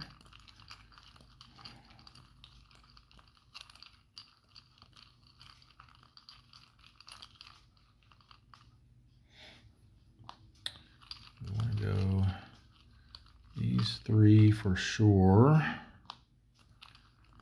We know that red ball in column C is a destroyer, so no point targeting that one. How about, let's just for fun, let's target this one in case all of these are bad. All right, -2, -1, -2, +1. All right.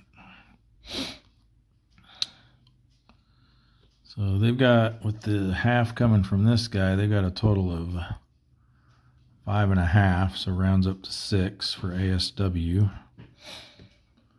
That's going to be pretty difficult. Looks like either way, these are going to be equivalent shots, so we might as well go for this one. So he's going to be a 3 plus 6 makes 9, -2 is 7, so we can hit it on a 0. Only. It'll be the same for the, well, let me actually, probably going to be impossible to hit the auxiliary as soon as I remember to replace it. Most likely will have more than 2 defense. Yes, it does. The Kamikawa. So that's a no solution on that one. So yeah, unless we want to try our luck with this guy over here, which I don't think we want to do. Let's see if we can roll a 0 and hit that AT. We did not. So then they got 6 coming back at us. +1 is 7. +3 is 10. We have 4 defense, so they're going to be on the 5 to 6 row with no modifier. 0, good. All right, well, with that much ASW about, and we can't get away from it whichever way we go, I think it's time to say sayonara. So A rating, no modifiers, we need a 6 or less. We got it. And we will let the Haddock try their luck. Search and contact with a +1. 2 and 5 is going to be low, or sparse actually. 5 is a large convoy, I believe. Yep. So a sparse large convoy with an extra ship in each column becomes 2322. All right, Haddock also has radar. I'm going to go right here in the sweet spot in column B. Hopefully it's a sweet spot. It wasn't last time, but we'll go ahead and go standard, I think. Let's see what this is. Okay, good. These three, good. We'll unflip that one. And all right, nice. No diligent. And then we'll flip this one for our fourth. Perfect. Almost perfect. Still got a little bit of ASW from the armed merchant over there, but I think we can deal with that. Especially if we take him out. Just all merchants here. Nothing to replace.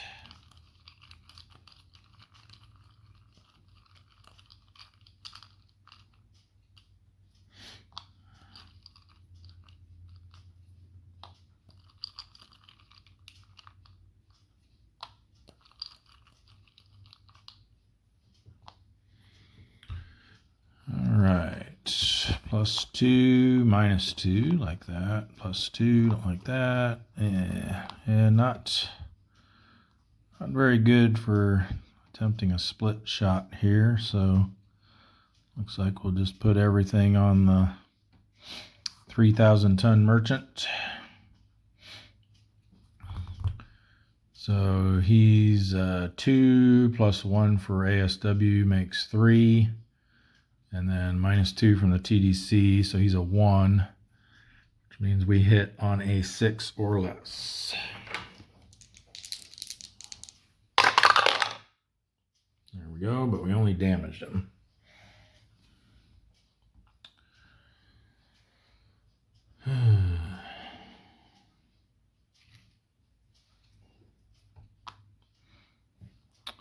All right, for the counterattack, they have a half, which will round up to 1. There are 2 red boxes in the area. Did we do that right last time? I think we might have only counted 1. I think they rolled a 0 or a 1 anyway. I don't think it would have mattered. I'll double check. If it did make a difference on one of those counterattacks, I'll adjust it. Yeah, so we're at 1 + 2 red boxes makes 3. 3 for the war period makes 6. And we've got 4 defense, so they're going to be on the 1 to 2 row.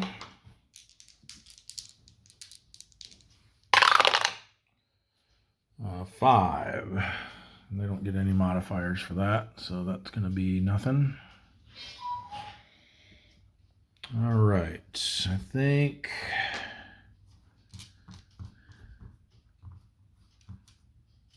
we'll move over here. We're still going to have to flip that destroyer, but at least it puts that 1/2 ASW out of there, and we don't have to reveal that one now. And why don't we go ahead and switch to aggressive? I don't think we're going to get anything too terrible here. Yep, that's a light cruiser, and then our destroyer. So let's get the destroyer first.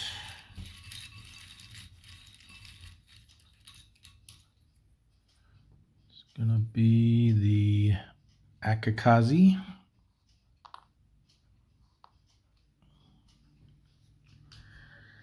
And our light cruiser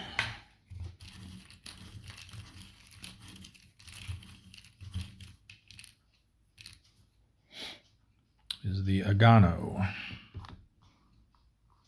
a heavy light cruiser, on the heavier side anyway.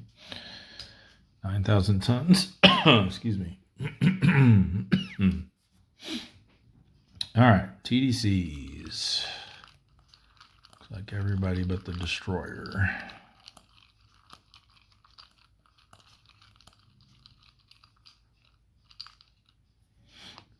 These will be -2 since we're aggressive and it's the reattack round. Unless they start off -3 and then they only go down to -4.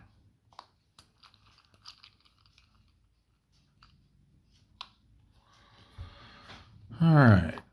Ooh, like that. Ooh, I see split shot in our future.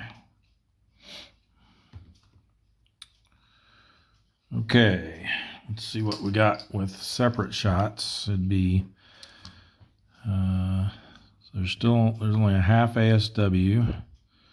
They're going to get 1 from that, so that makes them a 5. Then minus 4 brings them down to a 1. So a 6 is the 2-hit number. I'd actually hit on a 7 or less.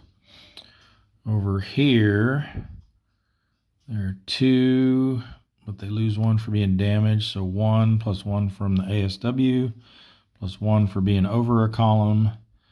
But then minus 4 for the TDC actually makes them a -1.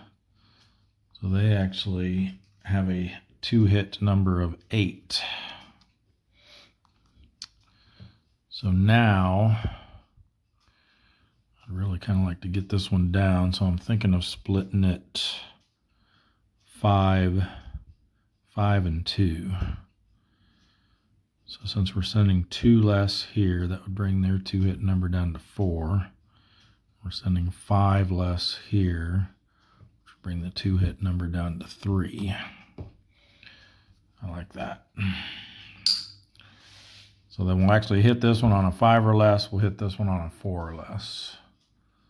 So let's go after the tougher one first. Or the easier one, I should say. 5 or less. Yeah, buddy. 8 is quite more than enough to sink 9,000 tons.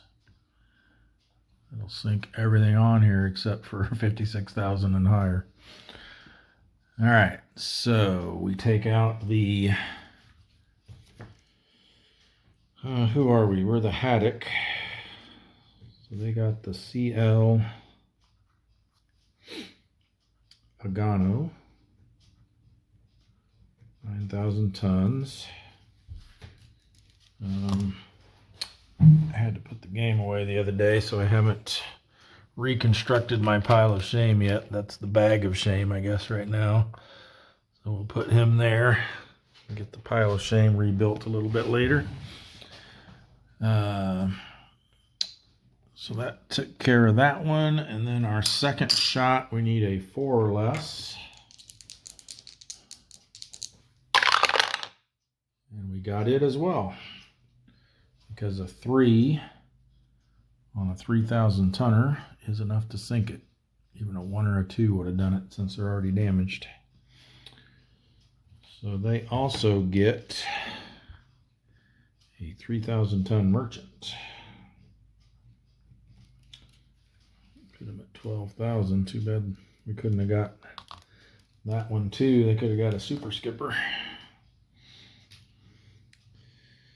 All right, and that goes in cut B, and I just realized we forgot to record the first one, so we'll do both of them right now. So it's gonna be a total of 2 ships for 12,000 tons.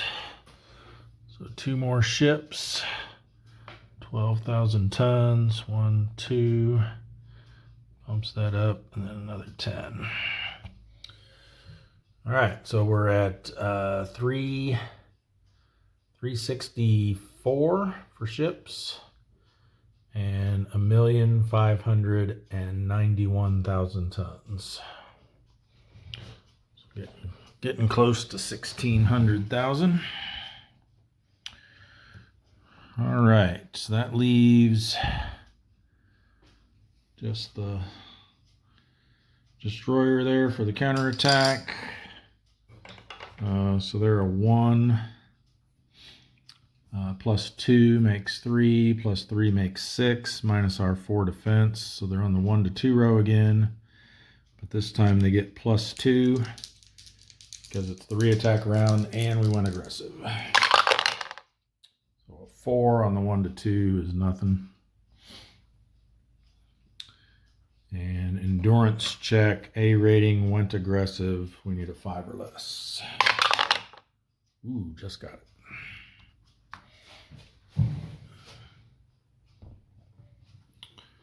And we've got the Pargo, Search in contact with a +1.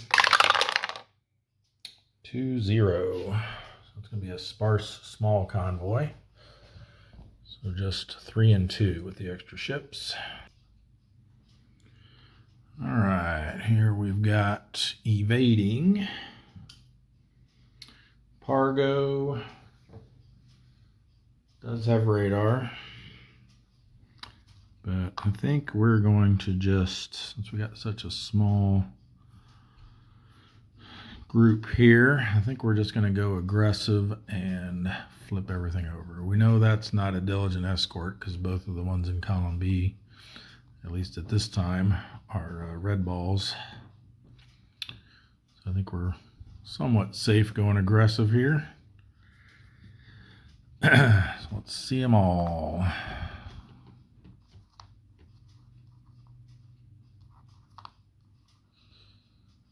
Okay, rather not see that one, but, or that one. Okay, this might be a little tough. Maybe we can get one of those destroyers right off the bat. Take them out of play.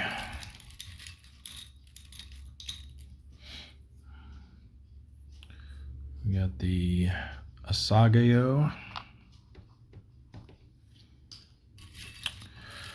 And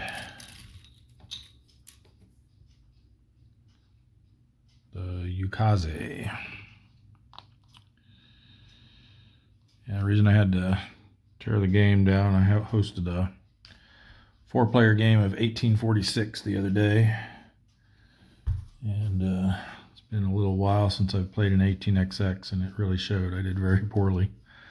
Came in last place. Came kind of close to going bankrupt at one point, but I managed to pull it out with a little train shuffling between my two companies. Anyway, back to the game at hand. We've got 4 TDCs to put out. Yeah, if we can get a nice shot on preferably this one, that would put them down to only 1 ASW left.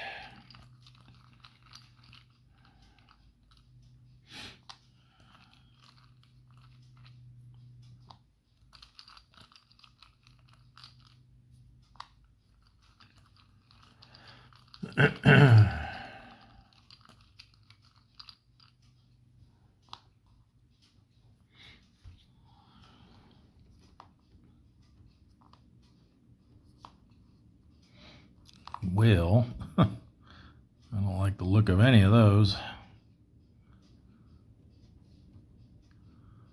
It's probably not going to happen. He would be a 5. We ignore his ASW, but he still gets 1 from his buddies. So he'd be a 6 plus 1 makes him a 7. So I could only hit it on a 0.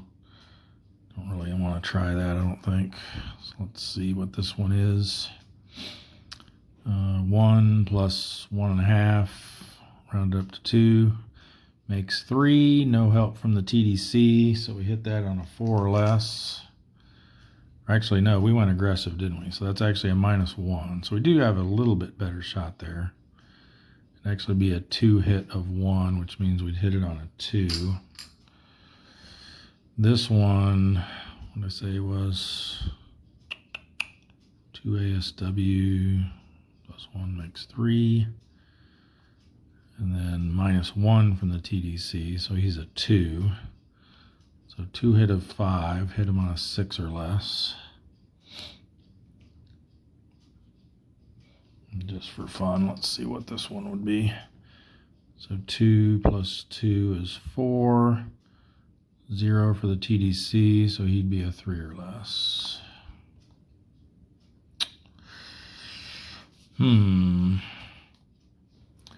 If we take that one out, their counterattack is still going to be 2. So I think we just try to get this merchant and then probably just leave. Guess we could try another round. Let's see what happens. Yeah, we'll go for the merchant, so we need a 6 or less.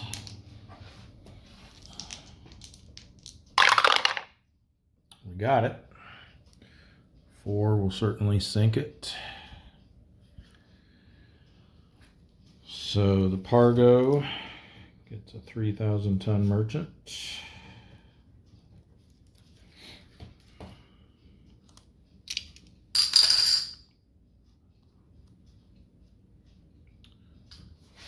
So another ship, another 3,000 tons. Then the counterattack is 2 plus 2 red boxes plus 3 for the war period makes 7. We have 4 defense, so they'll be on the 3 to 4 row with a +1 because we went aggressive. 3 should be nothing. So do we want to take another crack? I think so. Yeah, let's do it. We're going to stay in this column. We're going to stay aggressive. Which means they're going to get a +2 on the counterattack, but hopefully it won't be too bad. I'd like to get this AT down.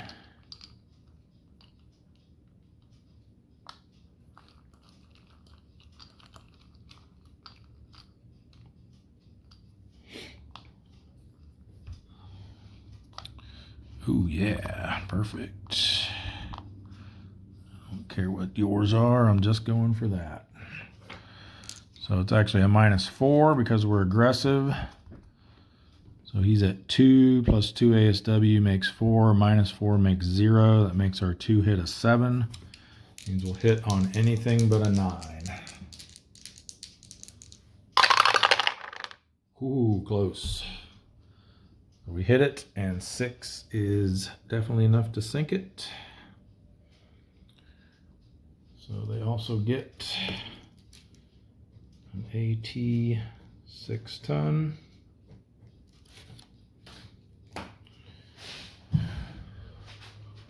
One more ship. 6 more 1,000 tons. Rolls this over, which rolls this over. Move that up to there. So we're at 1,600,000 tons exactly, and 366 ships on our way to 450. That's our next torpedo improvement threshold. All right, for counterattack, he's gone now, so but they're still at 1.5, so it's still going to round up to 2. 2 plus 2 plus 3 makes 7, minus our 4 defense. 3 to 4 row, they get a +2 now. Ooh, that's going to be super bad. 3 to 4, 11. We're sunk. Paid the price.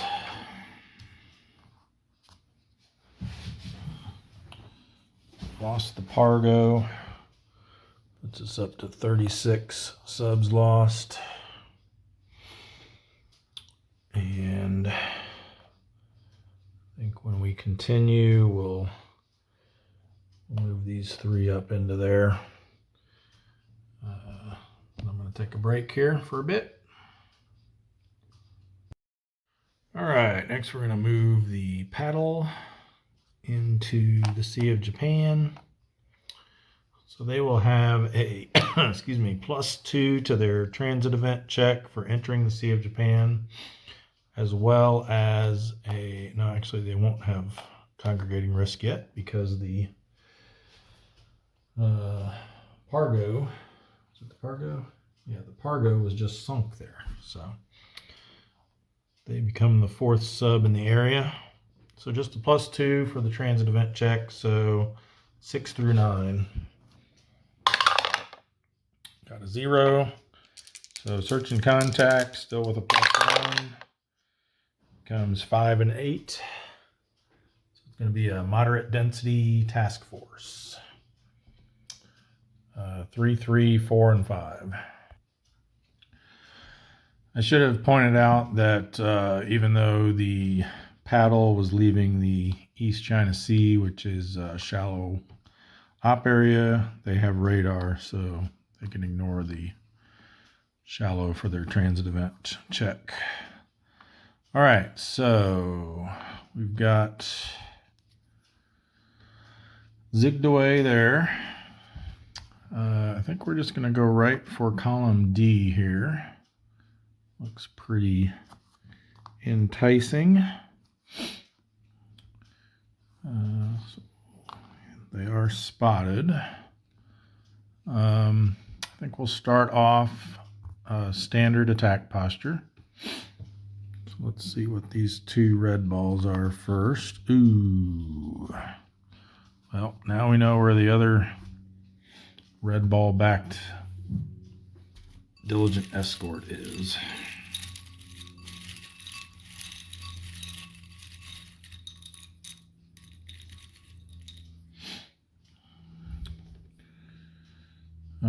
The Isonami. So they're going to be a 4 because they're diligent. We have an opportunity to crash dive on a 0. No. So they're diligent escort counterattack with no modifier. Oh my, I think they just sunk us. They absolutely did. Wow. I just realized I forgot to mark the Pargo as being sunk. And now the paddle.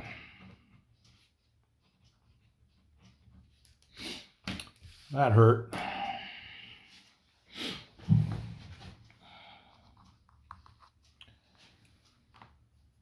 So lost subs are up to 37 now. All right. Well, that means now we can move the billfish in, still with no congregating risk. They also have radar, so no effect from leaving the shallow water, but they do have a +2 for entering the Sea of Japan. So again, we don't want to see a 6 through 9. We got a 9, so second roll is a 3 and a 5. I think we'll be all right with that. 0 to 4, 5 is no event. So they're search and contact with +1, 7 and 4. It's going to be moderate density, small convoy. So 4, 3, and 2. All right, we got 2 no solutions, 2 close in column A, zigged away in column C. We are going to set up in column B. We're going to go standard attack posture. I would like to see what's over here in column C. No, I don't. We'll unflip that. AP, merchant, gunboat, and merchant. Awesome. Okay. We need to replace that auxiliary.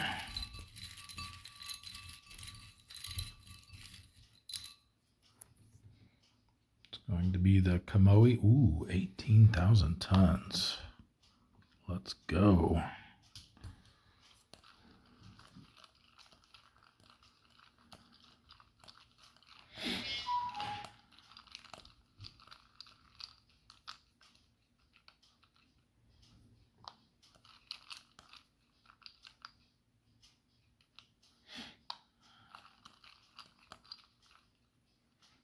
Be a -3, be a -3.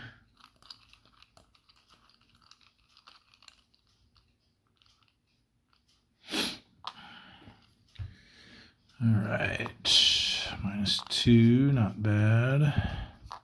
Oh yeah, called it. All right, well, we're definitely going after the Kamoi.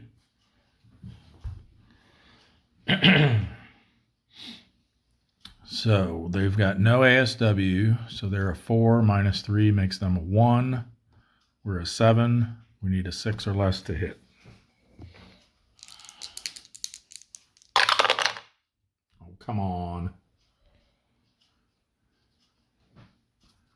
Doesn't get much better than that. Got to take advantage. No counterattack. We're going to slide over here for the re-attack so we don't have to reveal that destroyer there. We're going to switch to aggressive. And hope that at least one of these isn't a destroyer. Oh no. Well, it's not, but it's just as bad. Well, we might have missed our opportunity here. Let's see what we get. Oh, that's good at least. It's the Yuzuki. So they've got 2.5.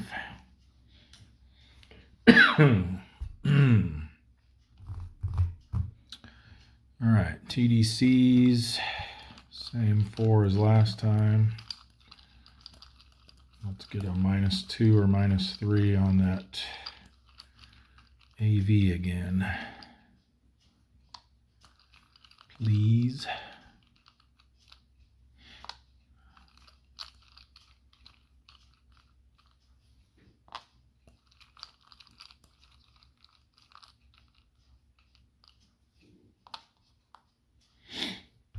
All right.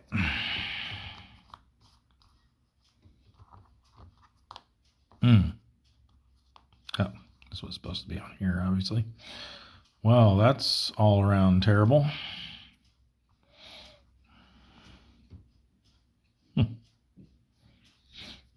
if we did try to go for it, so this becomes a 0.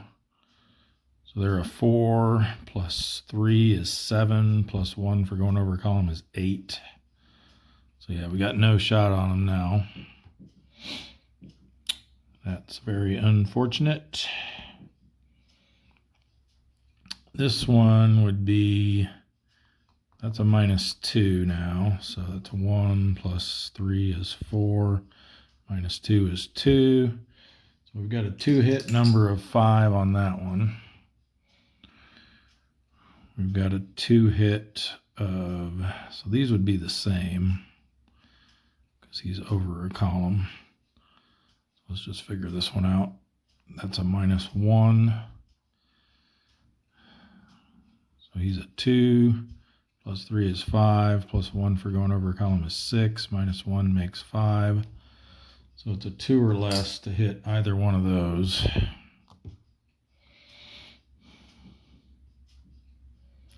Guess we just try to sink something. Go after the gunboat here, even though it's a little shrimp 1,000-tonner. So we need a 6 or less with our DRM. And we got it. Could have got the other one too. So that goes back in A. The billfish gets a, that was a 1,000-ton, right? GB. Yes, it was. All right, so one more ship and another 1,000 tons. We have a counterattack now of 2.5, which rounds up to 3. 2 red boxes. Oh, by the way, I did go back and review the first 2 counterattacks that we did in that area, and even though I was miscounted and it should have been 1 additional red box, still would have been the same result in both cases. So we're fine there. But just so you know, I did miscount those if you were paying attention.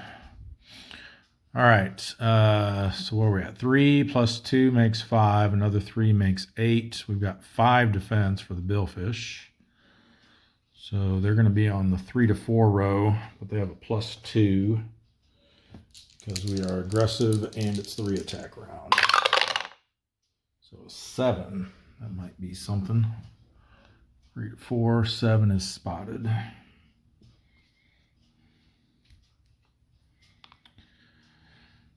For our endurance check, we did go aggressive, so we need a 5 or less.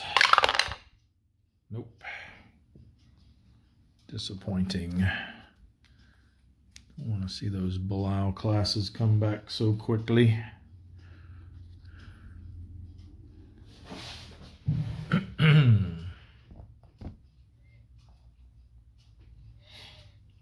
All right. Now we have 4 subs in the area, so the flying fish, actually I think don't have radar as well. They do not. So do we really want to do this? Because they're going to be at a what? +2,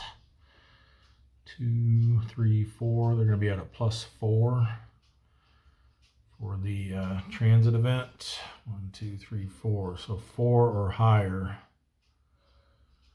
is going to be something.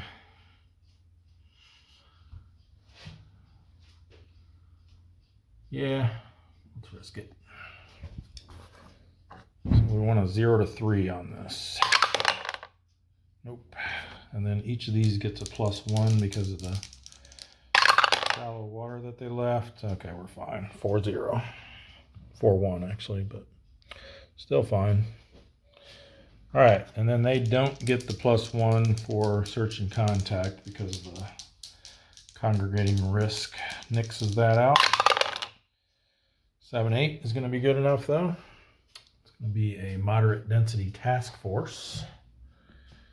And +1 for each makes it 3, 3, 4, and 5. Okay, 2 no solutions again, too close, and bad angle. So I think I want to set up here in C. And we're going to go, we don't have radar, so thinking maybe we go cautious.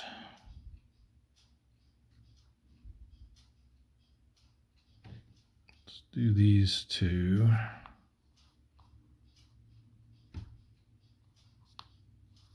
Okay. I think we do one of these over here.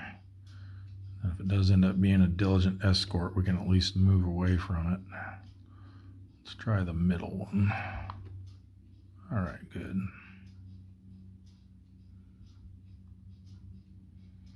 So we just need to replace that one.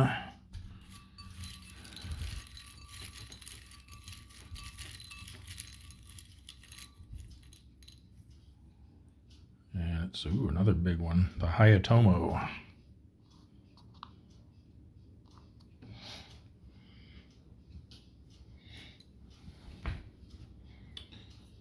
See if we can sink that. And then probably, I don't know, might move over to column D, see if we can find some nice capital ships over there. Again, I'm concerned that one of those might be a diligent escort there in B.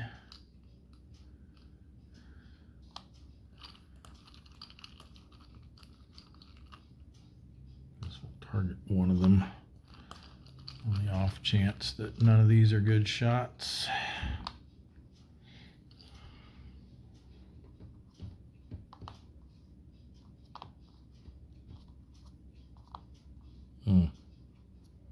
It's hoping for better than that. I'd like to see those 2 reversed,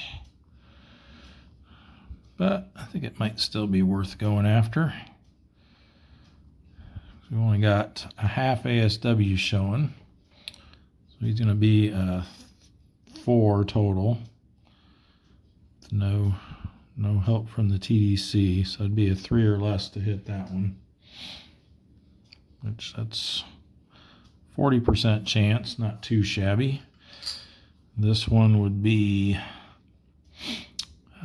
2 plus a half, rounded up would be 3, but then minus 2, so he's only a 1, so that'd be a 6 or less to hit.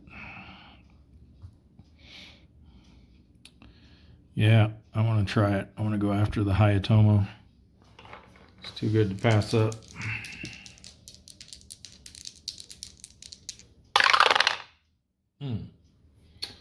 Wouldn't have mattered.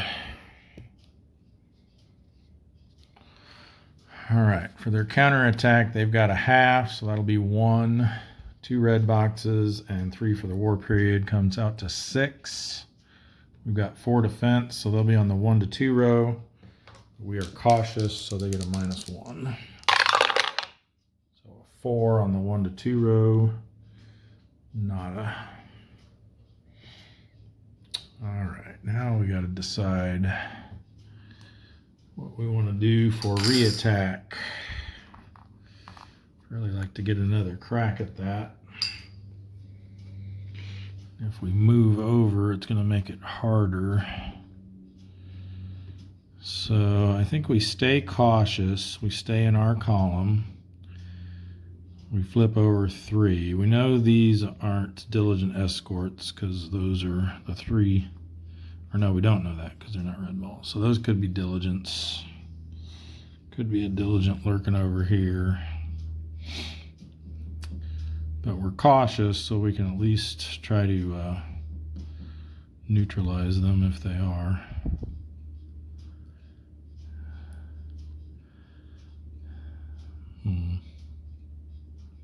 Well, we got to do at least 1 over here, so let's start with that.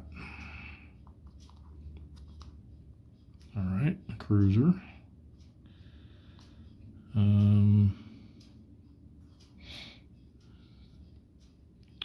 Let's do this one. Ooh, a battleship. And then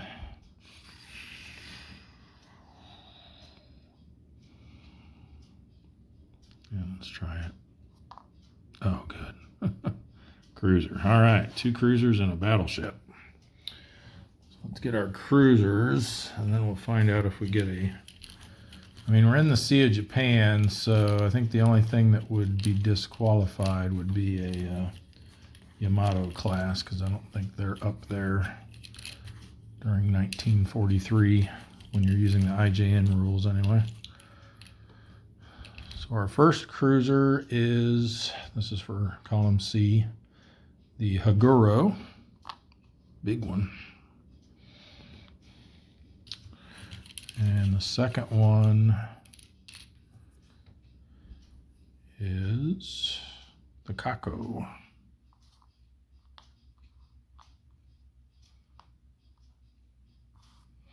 Or Keiko, not sure which is the correct pronunciation. All right, battleship. See which one it is. It's a good time to possibly get one because there's not much ASW in the area. So it's the Congo, which I'm pretty sure is fine. Congo class and Yamato class. Well, we're in the area where we can find any of them anyway, according to the base rules anyway. So yeah, we're good. You need to look that up.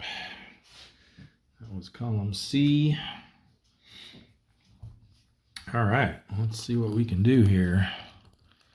I think we do, I'm just going to be greedy and go after all the big boys.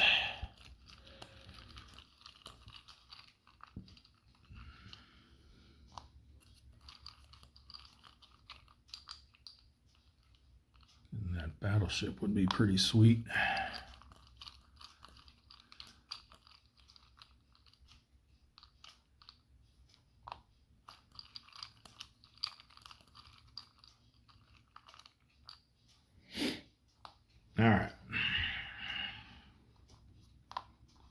+2, -1. Not too shabby, but that looks a lot more tempting. So if we did want to go after the battleship, they are actually, oh well, yeah, because we get an extra -1 because we're the reattack round. So I think it's going to be a 0 for them because they got 8 + 1 is 9, -2 for the TDC. So we could hit the battleship on a 0. But if that was our only shot, sure, I'd go for that. But we've got a much better one here. He's going to be a 0 between his defense and the TDC, and then the ASW will add 1 back in. So he's going to be a 1. So we hit that one on a 6 or less. So yeah, let's definitely try that. Hopefully get a decent attack results roll. Huh. Well, we got neither. Another squandered opportunity.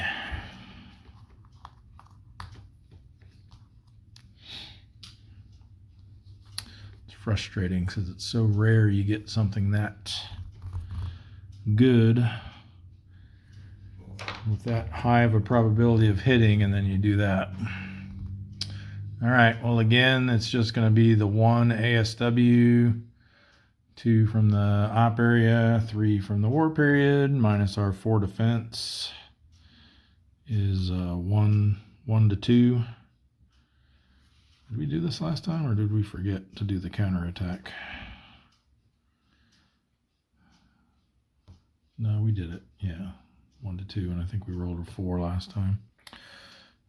So -1 for cautious, +1 for reattack. So it'll be a straight roll on the 1 to 2 row. Ooh, 8. I don't like that. That's spotted.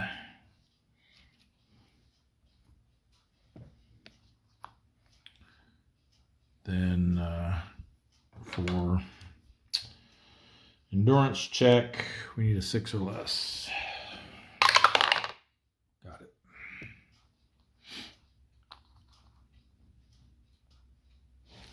All right. That's going to do it for that op area. I think we slide over here to Empire Pacific next. We could send some of them or all of them into the East China Sea, but I think they're better off just staying in Empire Pacific. We have quite a few here in North Philippine Sea. I think all of these are staying out, so that'll be nice. Some of those can move up into the East China Sea next turn. So let's have the Pito do a search and contact roll. 2 and 6, just barely enough. Sparse, large convoy. 1, 2, 1, 1.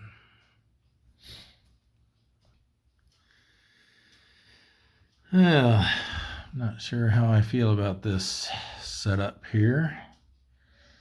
Kind of inclined to go into column C. And then we can see what these are. And then if this is nasty, we can move away from it over there into column D. So let's do that. Pito does have radar. So we have to go cautious if we wanted the radar to be of any use. Yeah, let's do that. We'll go cautious. We'll flip here. We'll unflip that. We'll flip here. Can't unflip that. All right. And kind of ugly.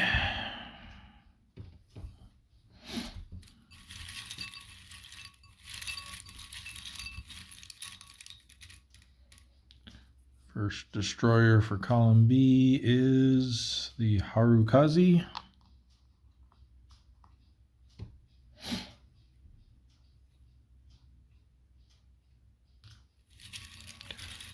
And the other one is the Yukazi.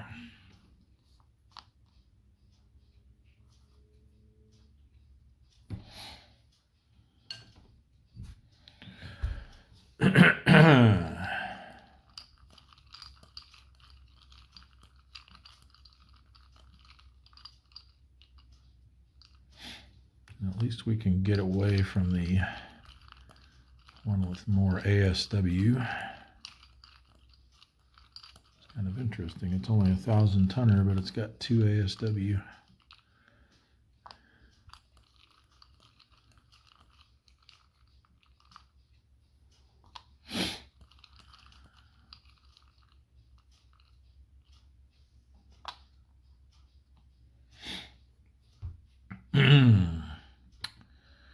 All right, let's see what we got. +2, +1, +1, -1. Not that great.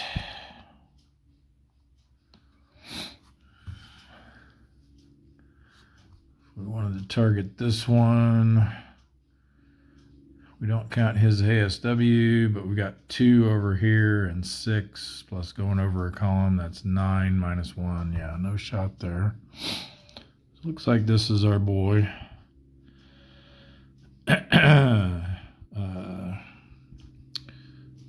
Actually, it was worse than that because his half would have contributed too. So we got a total of 3 ASW plus his 2 defense makes 5. Plus another one from the from the TDC makes 6. So we can hit on a 1 or less.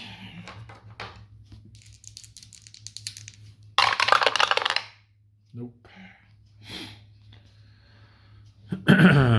Counterattack is 3 plus 1 makes 4. Another 3 for the war period takes us to 7. We've got 4 defense.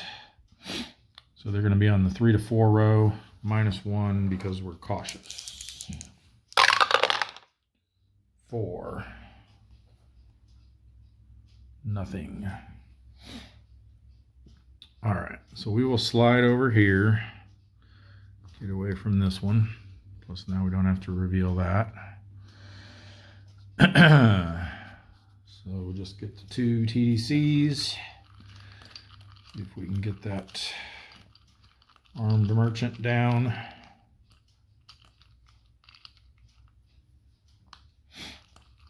And I suppose with a low enough TDC, we're going to stay cautious, by the way. We could possibly get the destroyer. 0 and a +1, probably not. I mean, I think we theoretically could, but we'd need a 0 to hit that. Here we're looking at, that's a -1, so that takes him down to a 1. But he's over a column, which brings him back to 2, and there is a total of 1 ASW. Makes him a 3, so we need a 4 or less to hit. 50-50 chance. And we did, but we only damaged it.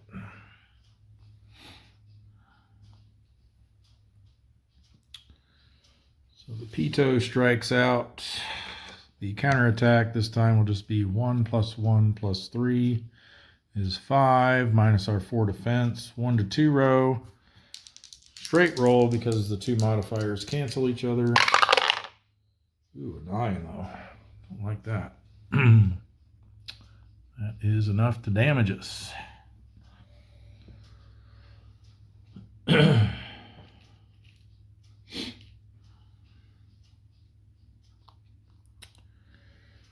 means for our endurance check, we need a 5 or less. Got it.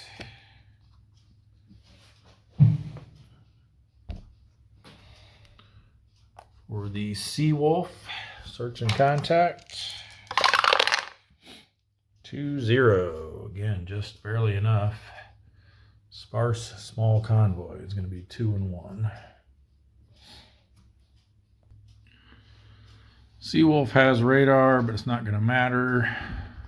We're going to set up in A. We're going to come out guns blazing, go aggressive.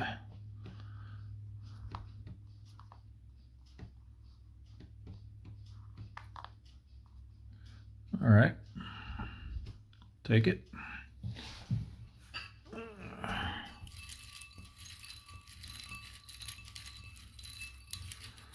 Our auxiliary is the Kamogawa Maru. Almost mispronounced it again.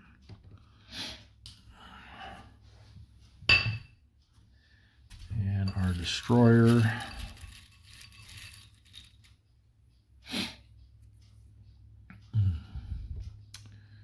is the Onami.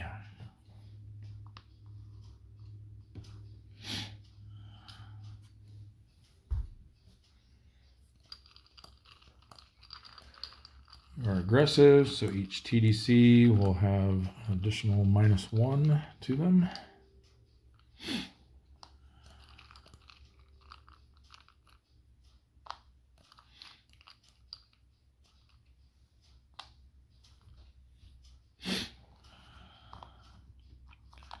That's a 0. Ooh, that's a -4. We could take that guy out. So we ignore his ASW. We just have the 1 from that. So 7 plus 1 is 8.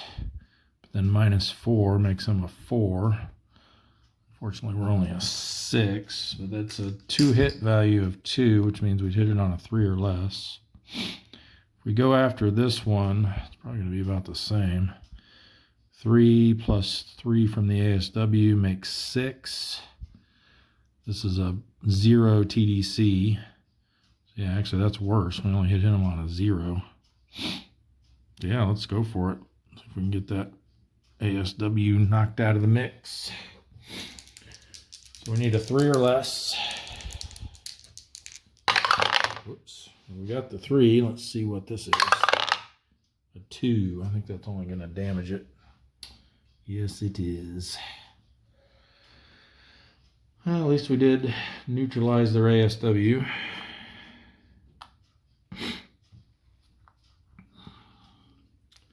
So for the counterattack, they've only got a half now, which rounds up to 1. 1 for the op area, 3 for the war period.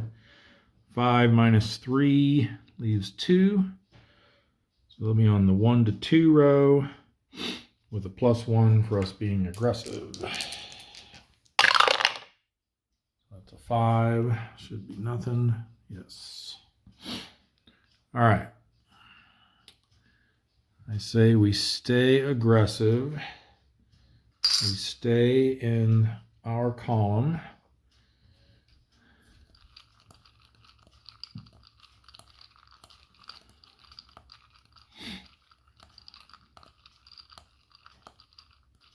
I'd really like to get a shot at that auxiliary, either one of them, over the destroyer.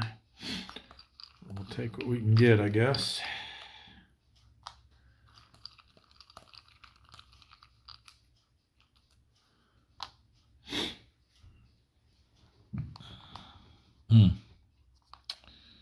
Well,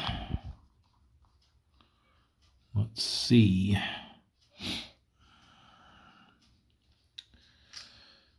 So this one is now a 6 because he's damaged and his ASW doesn't count. So he's just got the ASW from that.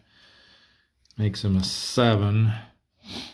Minus 2 for the TDC this time. So he's a 5, which means the 2-hit number is a 1. Not that great. This one, that's a 1, so he becomes a 4 plus 1 from that.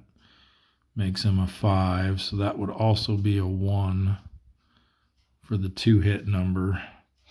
Hit on a 2 or less. If we go over here, this is a -3. So he's basically wipes out his defense. He gets the 1 for the ASW and 1 for being over a column. So the 2-hit number there is a 4. So I think we'll just settle for that. So we need a 5 or less to hit. And we did not get it. And the damage roll was crappy anyway. So I think we're in the same boat for counterattack. 1 + 1 + 3 makes 5.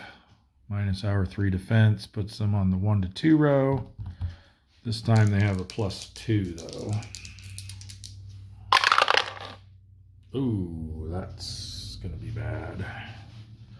1 to 2 row 11 is damaged RTB. And if we rolled a 7 through 9 on the second one, we're sunk. We did not. We rolled a 4. So damaged RTB.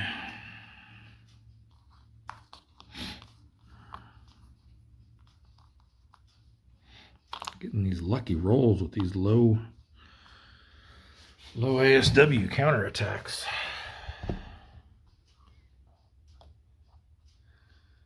All right, then we've got the porpoise. Search and contact. 3-5 is going to be sparse, large convoy. So 1-2-1-1. And I forgot we need to roll for the Onami to see how bad their damage is. See how long they'll be in for repairs. So they are a 2,000 tons. We're going to be on the first row there. And we got a 5, which means 2 months in repairs. So 1, 2, they'll come back in December. All right, now we'll get set up for the porpoise. All right, here's what the porpoise has. They've only got 2 tactical rating. They do have radar though. But only 4 attack.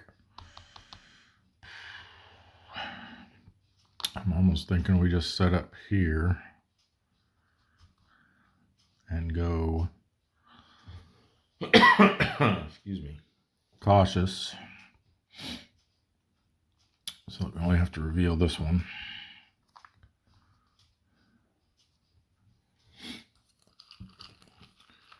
if we can get a decent TDC for it.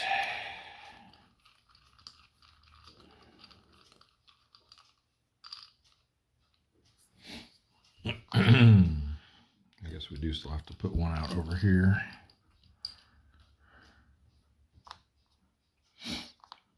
All right, great.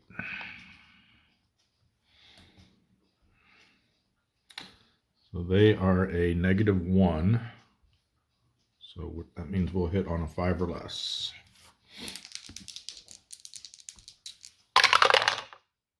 Got him. So the porpoise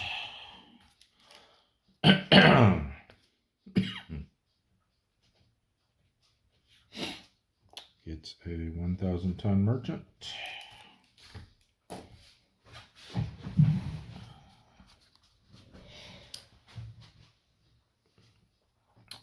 Another ship, another 1,000 tons. Puts us at 268 for ships and 1,602,000 tons. There is no counterattack.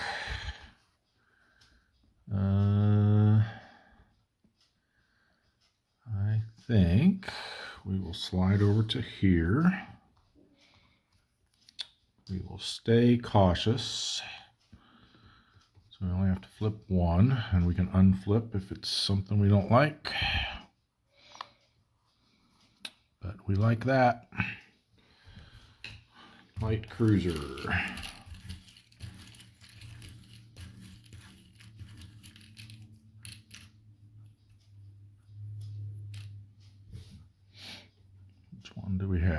Katori. Oh, it's only 3,000 tons. That's ultralight.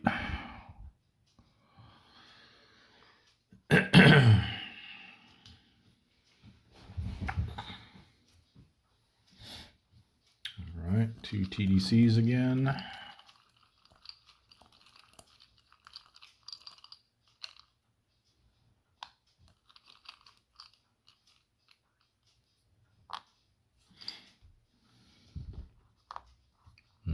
That's not good. Not good at all, because now I think we're going to have to target this one. So it's a -1 because it's a reattack round, but it still makes them a 5, which means we can't target them. And this one, we assume it's 1 defense. So they are, and that's a -1 TDC. So basically that makes them a 0. So theoretically we can hit them on a 4 or less. Let's see what it actually is. I'm afraid it's going to be a destroyer. Oh, it's not. It's a carrier. Nice. Let's see which one. I've only got 2 left. So it's either going to be the Hayo or the Hiyo or the Shokaku. So we'll do odd, it's the Hiyo, even it's the Shokaku. It's odd. So at least it's the one that's only 4 defense, so we might actually be able to get a shot on it.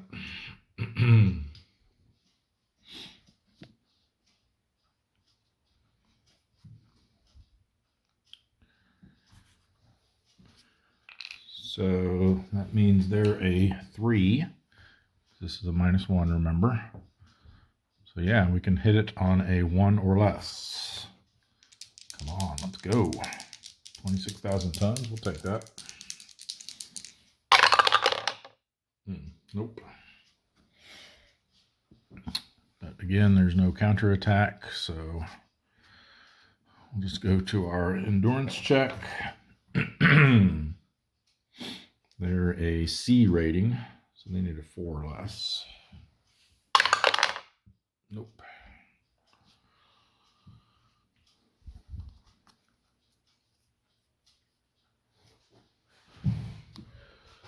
I go back to Empire Pacific.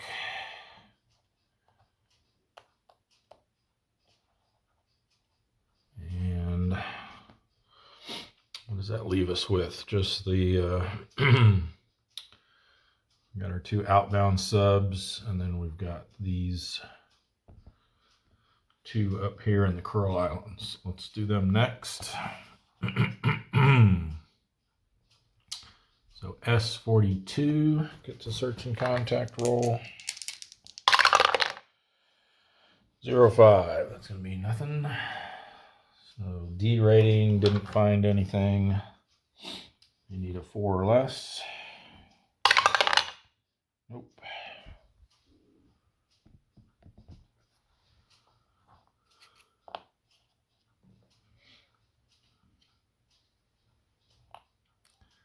And S46.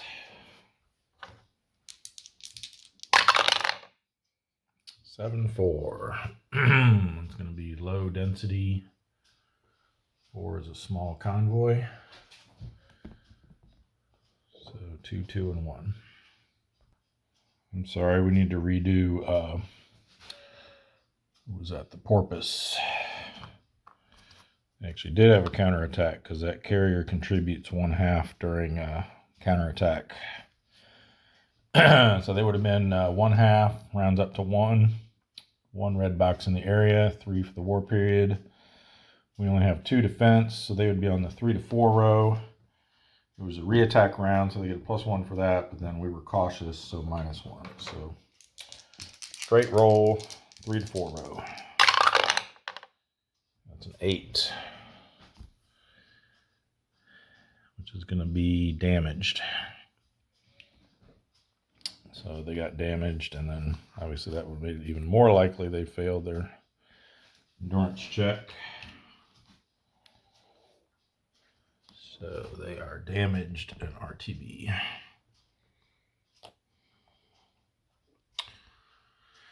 All right, now I can set up for the S46.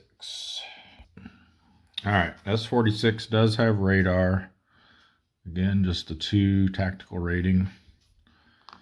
We're going to set up in column A and go standard for the first round. So we'll flip these 2. Okay, we'll unflip that. Oh, come on. Wow. Okay. Guess this wasn't meant to be. I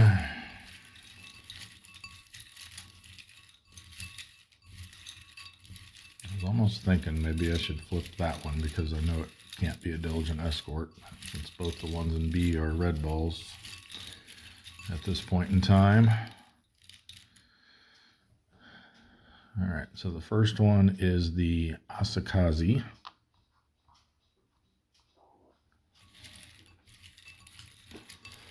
The second one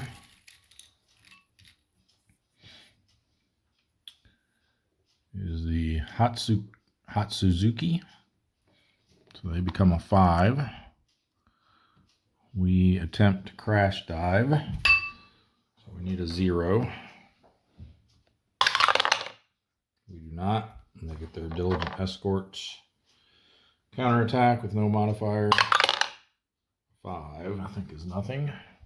Just. And then, yeah. We put out 2 TDC markers. We know 3 of them are destroyers. I'm almost inclined to just put them both on the 2 revealed destroyers so that there will be no possible shot and we can just withdraw. So let's do that. I mean, I think even on this one there wouldn't be a possible shot anyway, so. -1, 0. So yeah, they've got 5. They got 6 ASW. There's no way anything's going to be targetable. So there is no counterattack. We withdraw.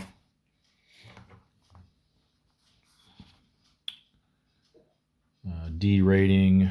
So we need a 3 or less. Nope.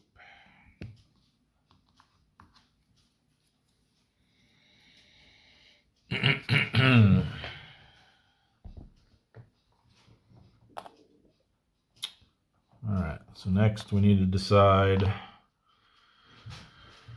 where we want to send these to. And then we've got several coming out of various bases and a submarine tender. So maybe let's look at what those are going to do first. Because we've got these 3 coming out of the Sperry, which is also right in that same area. So we got these 3 coming out, which are a Gato, a Blau, and a new S2. All pretty good ones. And then we got the Pogie and the Steelhead, which are both Gatos. So we've got 1, 2, 3, 4. We've still got 5 that are staying in the Sea of Japan, so I don't think we want to send any more up there. We don't want to go down to the Marianas because there's a tropical storm there. Empire Pacific is kind of full. Although, 2 of them are coming back. So we could probably send 2 there. And I'm thinking the others, maybe we just send into the Bonans for now. Like I said, we don't want to get down into the Marianas. I mean, it is only a 0 that they would get damaged on, but still.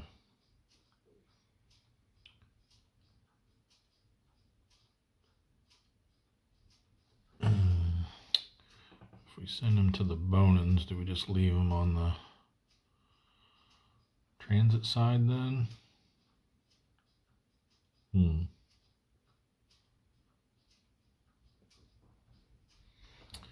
also still have the runner coming out from the Marshall Islands as well. Of course, them we could send down through the Carolines and over to the North Philippine Sea, although it's kind of crowded too, maybe South Philippine Sea. Because all those ones in the North Philippine Sea are staying out. All right, yeah, let's send these guys. We'll send the runner down through the Carolines over to the South Philippine Sea. So they've got only one red box in each area, and they're on transit side, so they don't need to roll. Then we've got no one else coming out of the Fulton. Let's do, I think we will send 2 into the Empire Pacific. Which 2 do we want those to be? Probably the Palau and one of the Gatos. So let's send the Pogie over there.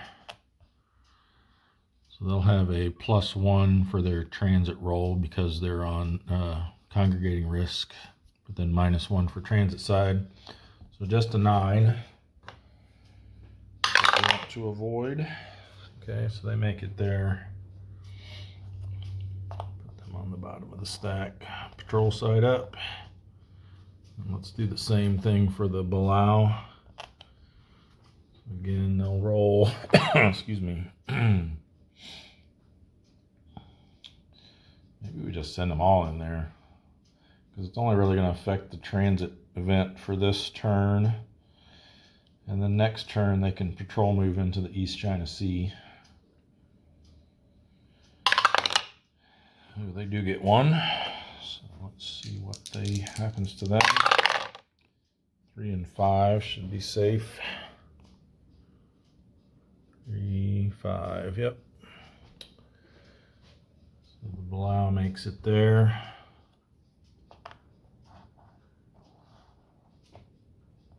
We got 3 more.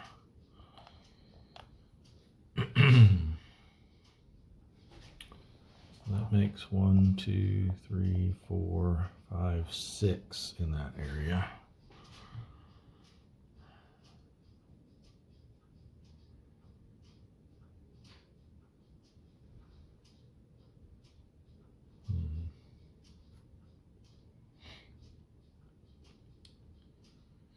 We could send 2 more in there without any additional congregating risk. So why don't we do that?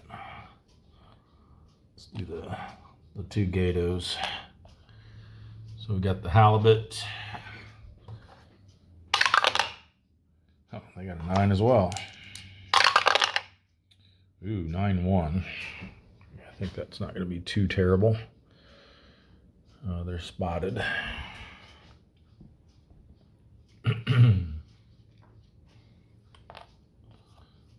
Halibut is spotted. We'll flip them patrol side. And then the, not that one, the steelhead will come over next. Again, only a 9 for the transit event. Really problematic. They get 1 too. Come on, what's with all these 9s on the black side? 3 in a row. 5-0 is going to be nothing.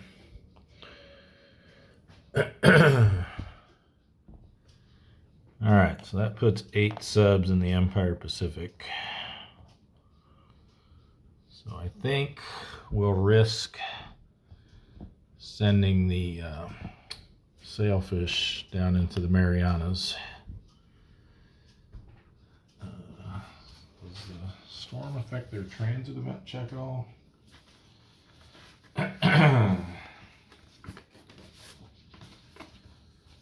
Let's see. Transit event check. It's not, which is kind of interesting.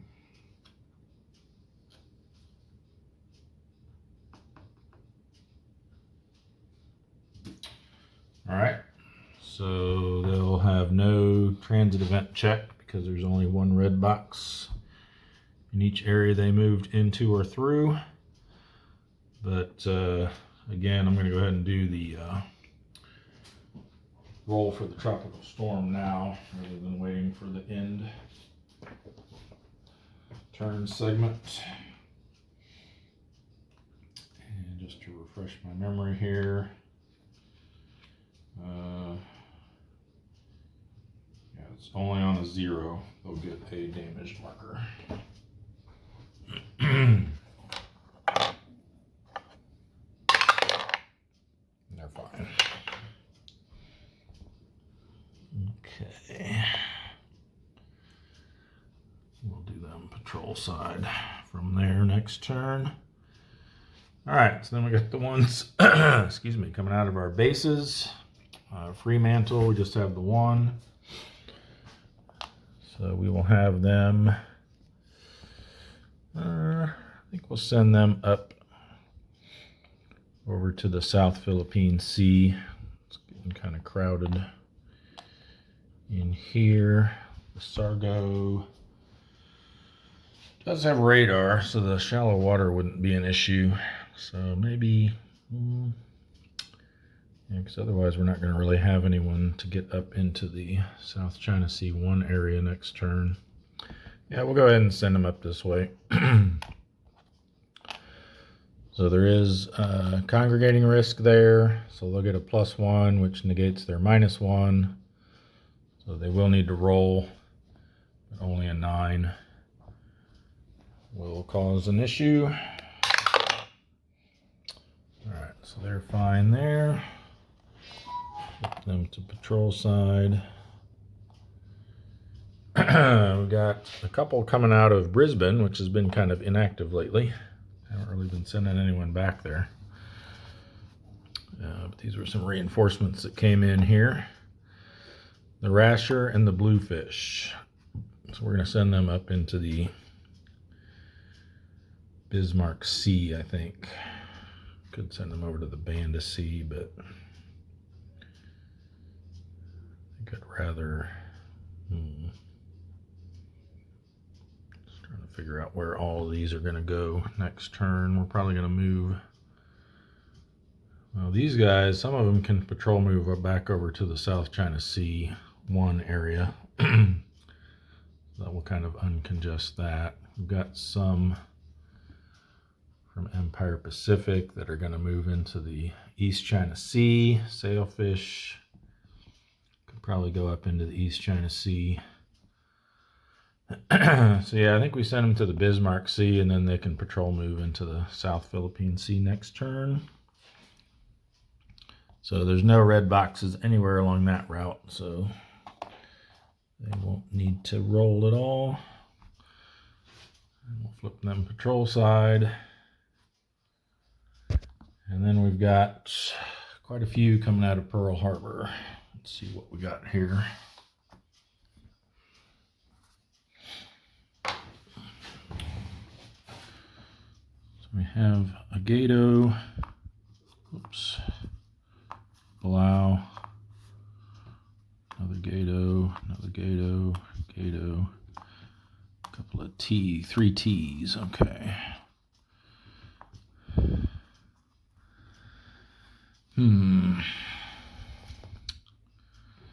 I think the 3 or the 4 Gatos, maybe we'll do just to split them up evenly. Let's send the Barb along with the 3 T boats down into the Marshall Islands. We'll come out of Pearl Harbor through the transfer route to the Marshall Islands. No transit event stuff to worry about there. And I think we'll have these 3 flip to patrol side. Then we'll leave the Gato, the Barb, on transit side so they can get further in. And that leaves the Skate, the Muskellunge, muskellunge, the shad, and the tullibee to go up into North Pacific through the Hawaiian Islands. So again, no transit event rolls needed since they're on transit side, only one red box. You can't see what I'm pointing at right there. I think we probably want, we'll just leave all of them on transit side. I'd like to get that Palau up into Sea of Japan next turn, probably. The Bonans isn't a terrible place to patrol. So why don't we leave the skate on transit side, but then we'll flip the three Gatos over to patrol side. Let's do it that way. All right, and that's going to be everyone. So operations segment complete. Intern segment. We do have a storm that we need to check on. So let's see what happens with that. I don't remember because we don't do we don't have weather stuff that often. Let me double check that. Include turn weather activities. Typhoon 2s are removed. Typhoon 1s and tropical storms are removed between December and May, and then from June through November, they get removed on a die roll of 0 to 7. So unless we roll an 8 or 9, it's going to come off. And we rolled a 0. So the tropical storm dissipates.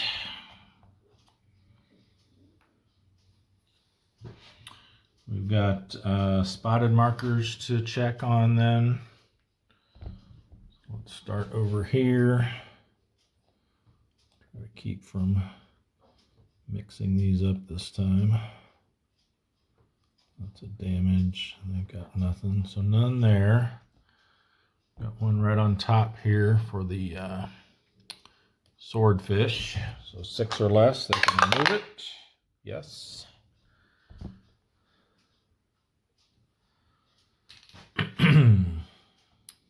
Yeah, these ultra markers can come off.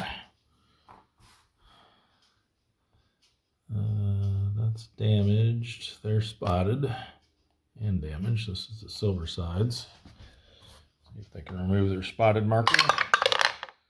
They can.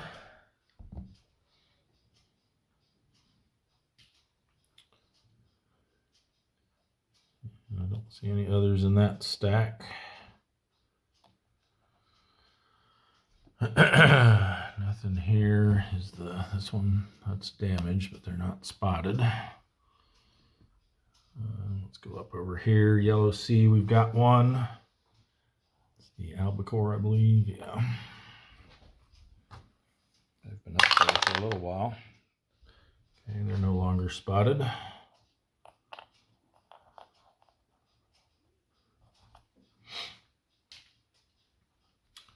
And Sea of Japan, we've got the flying fish. They keep theirs. And next is the billfish. Theirs comes off.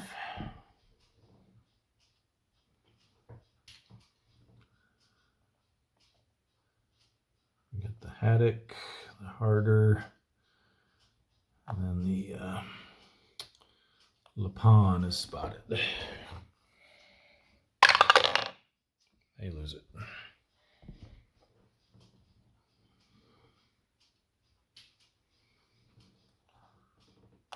Let's put them underneath since they're patrolling their next turn. All right, how about this big old stack here. There's one, the halibut. Keeps it.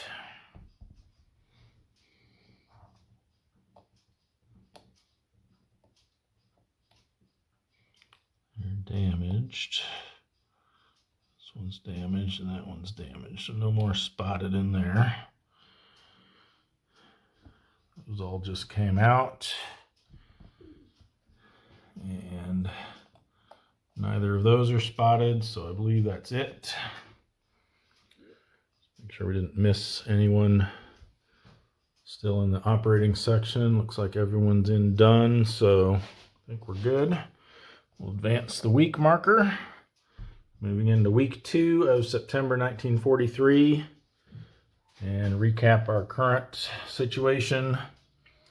We're at 368 ships sunk for a total of 1,602,000 tons, and we've lost 37 subs. For the week, we set this back up here. Totals for the week, we lost 3 subs this week, or 4, counting one that was a constructive total loss. But we sank 1, 2, 3, 4, 5, 6, 7, 8, 9. We sank 10 ships for a total of 16, 17, 18, 21, 30, 39, 40, 41,000 tons. So not terrible, but definitely one of our worst weeks performance-wise. So that's going to wrap it for this episode. Thank you all for watching, and we'll see you in the next one.